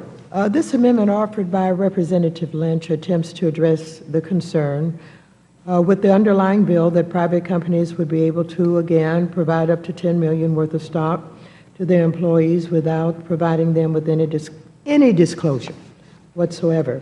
Currently, if a private company provides more than $5 million worth of stock to their employees over a 12-month period, the company must make relatively simple disclosures to that employee about the financials of the company and the risk associated with investment in the securities. These disclosures help employees to understand their investment in their employer and the worth of that investment. As I stated previously, I agree with the belief shared by our Democratic witnesses that employees deserve no less protection than investors and may actually be more susceptible to suggestions meriting additional safeguards. Now, Representative Lynch's amendment would modestly improve this issue by requiring companies relying on the exemption to provide employees that receive company securities pursuant to a compensation agreement on the date of the transaction and at least annually thereafter, the cash value of such securities and a justification for such value. And, you know, I've listened to some of the debate, and I respect, you know, the experiences that various members have had. But, you know, I always believe that, you know, if you're not sure, you err on the side of the employees and their right to have basic information about, you know, what is happening with this compensation that's afforded to them. It is only fair that they should have some sense of what its worth is. They sign an agreement if it's provided, you know, through compensation, that they will not, they would not disclose information. And so whether it's a large company or a small company, this is about simply, you know, upfront information that employees deserve. I will yield to the gentleman from Massachusetts. I thank the gentlelady. The other issue here is taking it again from the viewpoint of the employee. If you're an employee on an assembly line or, you know, at the bottom of the ladder, so to speak, with some of these companies, and it's a small or, well, let's say the medium or a larger private company that is pushing out $10 million a year in stock options to its employees, for those medium and larger private companies, that compensation package for that employee can be a huge part of their savings. And so they've got a lot riding on that. And you would think that with the greater risks that they carry would require a commensurate amount of disclosure because of the risk involved. And that's basically what the SEC has agreed with. You know, I see what a wonderful thing stock option employee ownership has been with Gillette. Gillette is a big company in my district. It's public, so they give all the information. So those employees have benefited greatly from that stock option, and I give great credit to Gillette, one of the best companies in the world. And I know workers who went to high school with me that are now retiring that have done remarkably well, but they had that information up front, and they knew what the risks were, and it made them work harder. It was a positive thing having that information out there. This is not, you know, something where I'm trying to, you know, hamstring smaller companies. But I do think there's a balance to be struck here, and that these basic minimal disclosures are something that I think, as the SEC has pointed out, they have said that that large private companies and private company commodores appear to be comfortable with a greater disclosure requirement as the trade-off for greater use of the exemptive rule, going from $5 million to $10 million. So that's the commenters who weighed in on this issue before the SEC. And I yield back the balance of my time. Time of the gentlelady has now expired. Do I understand that the gentleman from Virginia wishes to withdraw his reservation of a point of order? I do. Okay. Is there any further discussion on, for what purpose the gentleman from Virginia? Last word. The gentleman is recognized for 5 minutes. So just briefly, a couple things. So to the two sponsors, I'll sort of throw these questions out. If you look at the bill, it's in reality, the bill is a pretty simple bill, isn't it? I mean, all you're doing is taking a law that's been on the books for a quarter of a century that had dollar figures set back in, well, not 88, 98, and adjusting them up for inflation. And that when it was put in place in the first place, anything under, what, $5 million and below, you were entitled to certain exemptions, and those exemptions basically said you didn't have to do, I'm not going to go into it here, but X, Y, and Z as far as disclosure, right? And at that time, it was under $5 million, didn't have to do those. The FCC and Congress understood at that time by giving those exemptions, you would be doing what? You would be aiding and supporting stock ownership. And to get to the ranking member's comment that we need to err on the side of employment and employees, couldn't agree anymore. I think both sponsors of the bills would concur with her statement on that they want to err on the side of employees. And that's exactly what you're doing here is erring on the side of employees by saying, how can we now 25 years later expand the opportunity, or perhaps not even expand it, but to keep it at the same level in the light of inflation to additional employees. Would both gentlemen agree? So you're nodding your head. And conversely, if we were to adopt this amendment, you would be, I don't know if you used this word already, gutting your bill. I remember having a bill here once before last session, a bipartisan piece of legislation, and as we had the discussion, someone put in an amendment on Section 2 to conduct a study and then strike the rest of the bill, which basically, I said, let me understand this. It took out the entire execution clause provision of the bill, and we did a study, and oddly enough, that was done by the co-sponsor of the bill. But anyway, by doing what we're doing here with the gentleman from Massachusetts amendment, you would be doing that, right? You would be gutting the bill, the intention of the bill, whether you want to classify it as an extension or just an increase in the opportunity, and not only gutting it, but then adding on an additional requirement. Is that correct? I'll throw it to either one of the gentlemen. I'll jump in first if that's all right. And absolutely, it not only does it take away from our hope of expanding this opportunity to more employees. And again, this is an option employees have. They can choose if this is part of their compensation package. But it's only a choice if the company sees it as a legitimate possibility to offer it. Again, I think Congressman Delaney said it so well that, boy, there's plenty of reasons for them not to do this. Let's provide one that will open it up for employees to have a choice, have an option.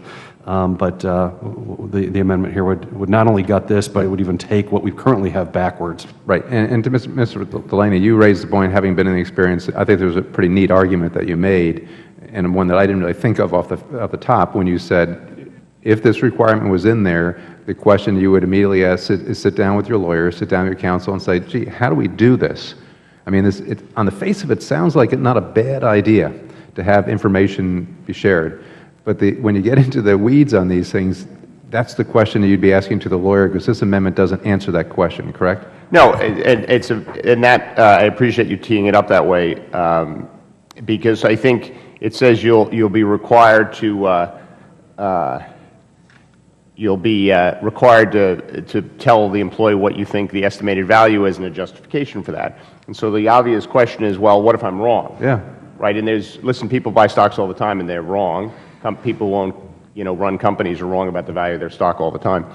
And so if I were to say it's worth $10, but something could happen in the future it's worth $8, I'd say, well, we're going to get sued here. Right. And you'd be talked out of doing it. So you would therefore, unless you were public, because if you're public, you say, here's stock and it's trading today, so this is what it's worth. And you'd have very good protection there. But I think if it was private, you'd say, this is a slippery slope. It leads me down the path of potentially being wrong to my employees. I don't want to do that. It is cultural and there's legal implications, and so you wouldn't do it. Right. So I'll conclude on this. I think the intention behind the amendment is great. I concur with more information going out there. It's probably information that it would be beneficial in some regard, but the implementation of it is really not done and explained here in the amendment. And with that, I would suggest an opposition of the amendment. And with that, I'll yield back to the chair. Gentleman yields back. Is there any further debate on the amendment? The question now occurs on the amendment offered by the gentleman from Massachusetts, Mr. Lynch. All those in favor signify by saying aye. Aye. All those opposed shall signify by saying nay. Nay. In the opinion of the chair, the nays appear to have it. The nays have it. The amendment is not adopted. Roll call. Yes.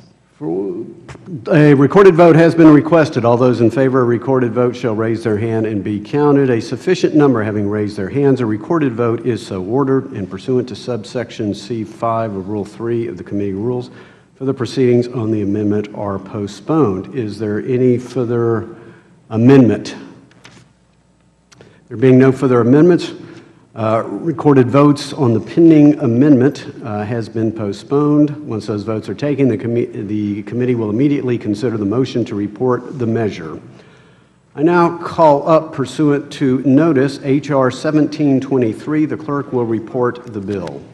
H.R. 1723, to direct the Securities and Exchange Commission to revise Form S-1 as to permit smaller reporting companies to use... Without objection, the bill is considered read and open to amendment at any point. The chair now recognizes the gentlelady from Missouri, Ms. Wagner, the sponsor of the legislation, for 5 minutes. Thank you, Mr. Chairman. At long last, I am proud to submit H.R. 1723, the Small Company Simple Registration Act, along with my colleague and friend, Ms. Sewell of Alabama, before this committee for its consideration. This bipartisan legislation would make a simple change on the Form S-1 registration statement, which is the basic registration form for new securities offerings. Specifically, it would allow smaller reporting companies to incorporate by reference any documents filed with the SEC after the effective date. This will have a profound impact on these small companies by cutting compliance costs, as they will not have to refile redundant paperwork and wait on the SEC in order to raise capital to grow their small businesses. Mr. Kovacs with PTC Therapeutics testified earlier this year, Mr. Chairman, about their experiences with doing a follow-on offering inside of a year of their IPO using Form S-1. Ultimately, they had to go and update the entire S-1, a process that took weeks of work and required outside legal counsel. If this provision were in place, they could simply include a reference to any additional documentation filed with their original S-1, which would have taken less time and required less legal help. Additionally, this change will still ensure that investors receive adequate information and effective disclosures. At the same hearing earlier this year, Tom Quadman with the U.S. Chamber testified that you can use forward incorporation as a way to streamline disclosures and get the information out to investors without repetitive disclosures. He later added that the explosion of disclosures, particularly for smaller companies, isn't providing material information to investors. Last Congress, Democrat witness Professor John Coffey from Columbia Law School testified before this committee regarding this provision, stating that, I quote, "I believe this one does have real efficiency, justifications, and could help small issuers." Additionally, during markup last year, the ranking member testified that this provision, quote, "does make some sense, and that if this was the totality of the bill, that would be fine." Well, Madam Ranking Member, we have listened. The Form S-1 provision is all on its own in this bill. This is something that the SEC's Government Business Forum on Small Business Capital Formation has recommended for several years, and which the SEC has failed to act upon. I urge passage of this legislation, and I yield back the balance of my time. Gentlelady yields back. For what purpose does the gentlelady from Alabama seek recognition? I move to strike the last word. Gentlelady is recognized for 5 minutes. Today I speak in support of H.R. 1723, the Small Company Simple Registration Act of 2015. H.R. 1723 allows smaller reporting companies that use Form S-1 and SEC filing related to the initial public offering registration statement to incorporate by reference subsequent filings for 12 months, rather than require amendments to the registration statement for such subsequent filings during such time. Currently, the SEC requires that companies going public file an amendment to their IPO registration statement when they make subsequent filings during the 12-month period following the securities offering. Filing an amendment requires that an auditor review the amendment as well as subsequent filings that trigger the amendment, all at a significant cost to the business. As a former securities lawyer, I can tell you, while the current status definitely gives auditors and lawyers work to do, it doesn't benefit the businesses. These requirements lead to higher costs that adversely impact businesses, and the refiling is now unnecessary given the advancement that the SEC has made in its EDGAR database and the ease of accessing supplemental documents on the Internet. This bill eliminates the need for filing excessive paperwork with subsequent filings. It simplifies this disclosure process with lower compliance costs associated with filing redundant paperwork, which allows eligible companies to direct more of their resources towards expanding their businesses and hiring more people. Small businesses and startups play a critical role in our economy. They provide jobs, they spur innovation, and they help our overall growth in our economy. We must streamline and simplify the regulatory structures of small businesses so that they're able to safely, efficiently, and effectively preserve growth and protect jobs. I was happy to co-sponsor this bill with my colleague and friend, Representative Wagner, to introduce this legislation which streamlines the regulatory structures to ensure that small businesses and startups are able to function safely and efficiently. Helping our small businesses and job creators are not partisan issues. I look forward to continuing this effort and working with my colleagues to make strategic and economically beneficial policy decisions that will strengthen our economy and create jobs. Now, Mr. Chairman, you will not be surprised if I take this opportunity to also stress that one of the government's most efficient entities that does just that make Would the gentlelady yield? No, the chair is not surprised. One of the government's most effective entities that does just that is the Ex-Im Bank. And there are just 18 legislative days, as has been said by many of my colleagues, until the bank's charter expires on June 30th. The Ex-Im Bank supports hundreds of thousands of jobs and levels the playing field so that American small businesses can compete safely in global markets. I can tell you that in my own state of Alabama and in my district, I've held numerous forums with my Republican colleague, former chair of this committee, Spencer Backus, on the benefits of the Ex-Im Bank. We were proud to co-sponsor those events together because so many small businesses, even in Alabama, benefit from the Ex-Im Bank. Ex-Im Bank is a lifeline for small businesses looking to expand, and as we mark up this legislation today, I urge my colleagues to also work together to pass an extension of the Ex-Im Bank's charter. Reauthorizing the Export-Import Bank is a win-win for the American economy. I urge my colleagues to vote yes on H.R. 1723, the Small Companies Simple Registration Act of 2015, and to reauthorize the Ex-Im Bank. Thank you, and I yield back the balance of my time. Gentlelady yields back, who seeks recognition. Are there any amendments? There being no further discussion or amendments to the bill, the question now occurs on adoption and report. For what purpose does the gentlelady seek recognition? Gentlelady is recognized for 5 minutes. Mr. Chairman and members, this provision, which makes a lot of sense, was unfortunately attached to a larger bill last Congress that did not make a lot of sense. So I'm glad to see that this provision is being offered by itself, as I think it now has a much better likelihood of moving to the President's desk. H.R. 1723 will help smaller companies avoid having to obtain an audit related to a filing that itself already audited. This one change has the potential to help companies save $10,000, and with all SEC filings able to be quickly found online, does no harm to investors. In testimony before the subcommittee, Professor Galvadon noted the concern that all information would not be reflected in one document and recommended that the SEC's public filing system be improved and that the issuer be required to post an S1 on its website, complete with hyperlinks to the documents that are incorporated by reference. I believe that the SEC can do both and likely would if H.R. 1723 is passed. So I support the adoption of this bill, and I thank Ms. Wagner for paying attention to my recommendation. I move back the balance of my time. Gentlelady yields back. Any further discussion? There being no further discussion or amendments to the bill, the question now occurs on adoption. In reporting the bill favorably to the House, those in favor shall signify by saying aye. Aye. All those opposed shall signify by saying nay. In the opinion of the chair, the ayes appear to have it. The ayes have it. For what purpose does the gentlelady from Missouri seek recognition? A recorded vote has been requested. All those in favor of a recorded vote shall raise their hand and be counted. A sufficient number having raised their hands, a recorded vote is so ordered, and pursuant to subsection C5 of Rule 3 of the committee rules, the vote on this question is postponed. Now, pursuant to notice, I now call up H.R. 1847. The clerk will report the bill, which has been distributed in advance.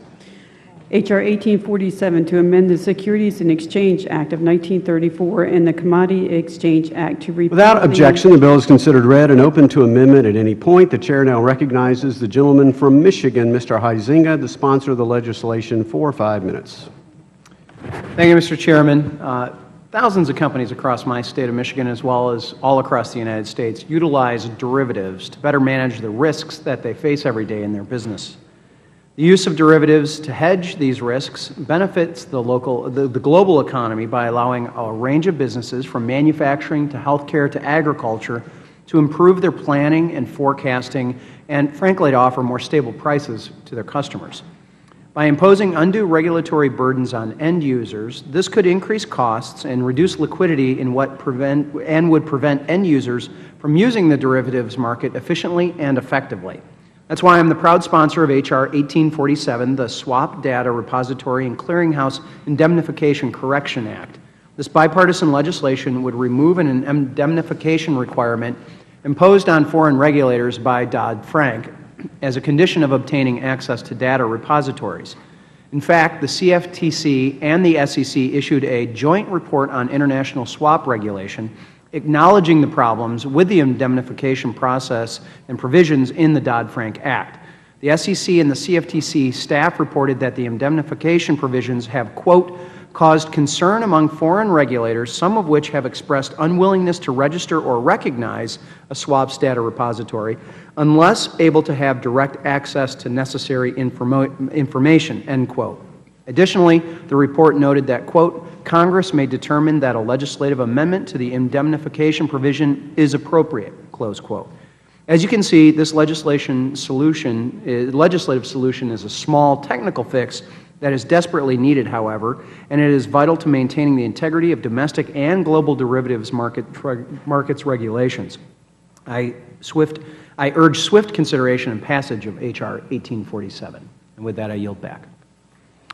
Gentleman yields back. I wish to remind members, pursuant to the markup notice, pre-filed amendments will be given priority recognition. We have one pre-filed amendment for this bill that is currently under consideration. We'll consider that before others, but before consideration of amendments, is there any discussion of the bill?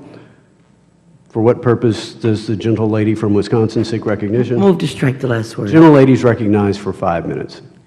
Thank you so much, Mr. Chair. And let me start out by thanking the chairman, the ranking member, members of this committee, my legislative family for reaching out to me in my grief. I guess I spend a lot of time with you all, and no matter how much we fight, it really makes a difference to have friends and colleagues to help blunt the blow of life's harsh realities. So thank you so much for that. I just want to say that I am so happy that the underlying bill is coming before us yet again.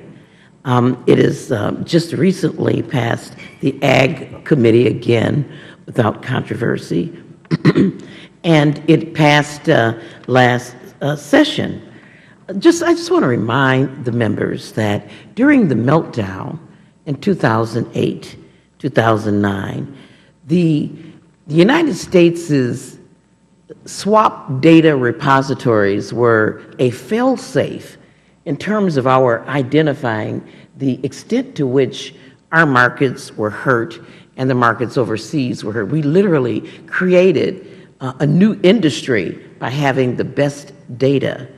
However, as Mr. Huizenga has indicated, That was really being threatened because foreign governments had an indemnification provision that is not part of their law. And so we really were at risk of having 5, 6, and you can continue counting, data repositories with perhaps conflicting data, data that was not as reliable as what we had. This is such a necessary piece of legislation, and regardless of what your position is on derivatives, this bill really makes a lot of sense to put the power of reconciling these transactions in the hands of our swap data repositories. And so I commend the author, Mr. Huizenga, for Mr. Crawford, for once again bringing this legislation before us. I do have an amendment, as the chairman has indicated, to this, and I look forward to having to see this passed into law. And I yield back. Gentlelady yields back. Is there further discussion? If not, for what purpose does the gentlelady from Wisconsin seek recognition? I have an amendment at the desk. We will pause for a moment as the amendment is distributed.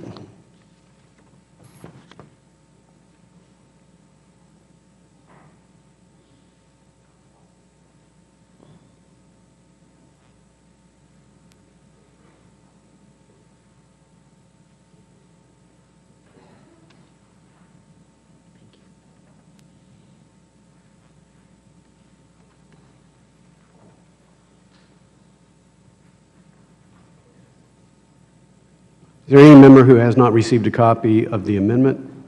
The clerk will report the amendment. Amendment offered by Ms. Moore. Add at the end the following, Section 3. Without objection, the reading of the amendment is dispensed with. The gentlelady is recognized on her amendment. Thank you so much, Mr. Chairman. I want to again thank Mr. Huizenga and you, Mr. Chairman, and our ranking member Waters for really working with me on this amendment. Again, H.R. 1847 has had broad support, but some foreign regulators and industry participants reached out to the SEC, and they sought to tighten the language of the bill before us to narrow the requirement, to clarify that swap data repository the repository is only required to share data related to the swap trade. This reduces the chances of fraudulent transactions. This amendment will by no means weaken the swap regulation or inhibit the aggregation of swap data. Rather, this amendment will make these narrow modifications to protect market participant information, and it is indeed supported by the industry, foreign and domestic, and the SEC. The bill has global impact on swap participants and regulators, and so it's important to get it right. And I applaud the SEC for working with the industry to refine the bill. And again, thank the chairman, the ranking member, and my friend and colleague, Mr. Huizenga, for working through this process. And I urge adoption of this amendment. I yield back. Gentlelady yields back. Who seeks recognition? What purpose does the gentleman from Michigan seek recognition? I move to strike the last. The gentleman is recognized for 5 minutes. Thank you, Mr. Chair. I'll make this short and sweet. I appreciate the efforts of my friend from Wisconsin, and I will gladly accept the amendment. And with that, I'm happy to yield back. Gentleman yields back. For what purpose does the ranking member seek recognition? I move to strike the last word. Gentlelady is recognized for 5 minutes. This amendment addresses the concern that U.S. security-based swap data repositories may currently be legally obligated to provide foreign regulators with additional information unrelated to the security-based swap data they collect from their U.S. members. It is my understanding that the SEC has requested this change in response to comments submitted during their Dodd-Frank rulemakings that express concern with the overbreadth of the statute, which could be read as requiring data repositories provide foreign regulators with confidential information of their members totally unrelated to their swaps activities.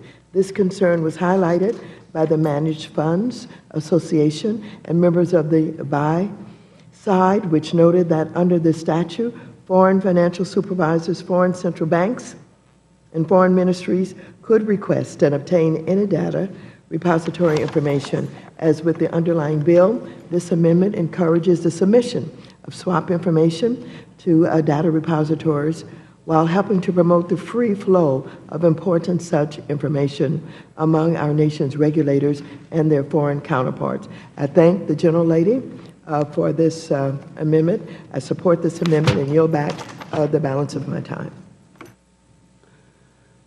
Gentlelady yields back. Is there further discussion on the amendment? Question now occurs on the amendment offered by the gentlelady from Wisconsin, Ms. Moore. All those in favor shall say aye. Aye. All those opposed shall signify by saying nay. In the opinion of the chair, the ayes appear to have it. The ayes have it, and the amendment is agreed to. Gentlelady didn't request, okay.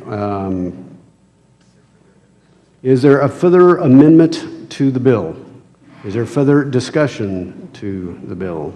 There being no further discussion or amendments to the bill, the question now occurs on adoption and reporting the bill as amended to the House with a favorable recommendation. Those in favor shall signify by saying aye. Aye. All those opposed shall signify by saying nay. In the opinion of the chair, the ayes appear to. For what purpose does the gentleman from Michigan seek recognition? A recorded vote has been requested. All those in favor of a recorded vote shall raise their hand and be counted. A sufficient number having raised their hands, a recorded vote is so ordered, and pursuant to subsection C5 of Rule 3 of the committee rules, the vote on this question is postponed. I wish to alert members that votes are presently underway on the floor. We will recess the markup and resume proceedings immediately following the votes. We expect then to be in recess for roughly 20 minutes. The committee stands in recess.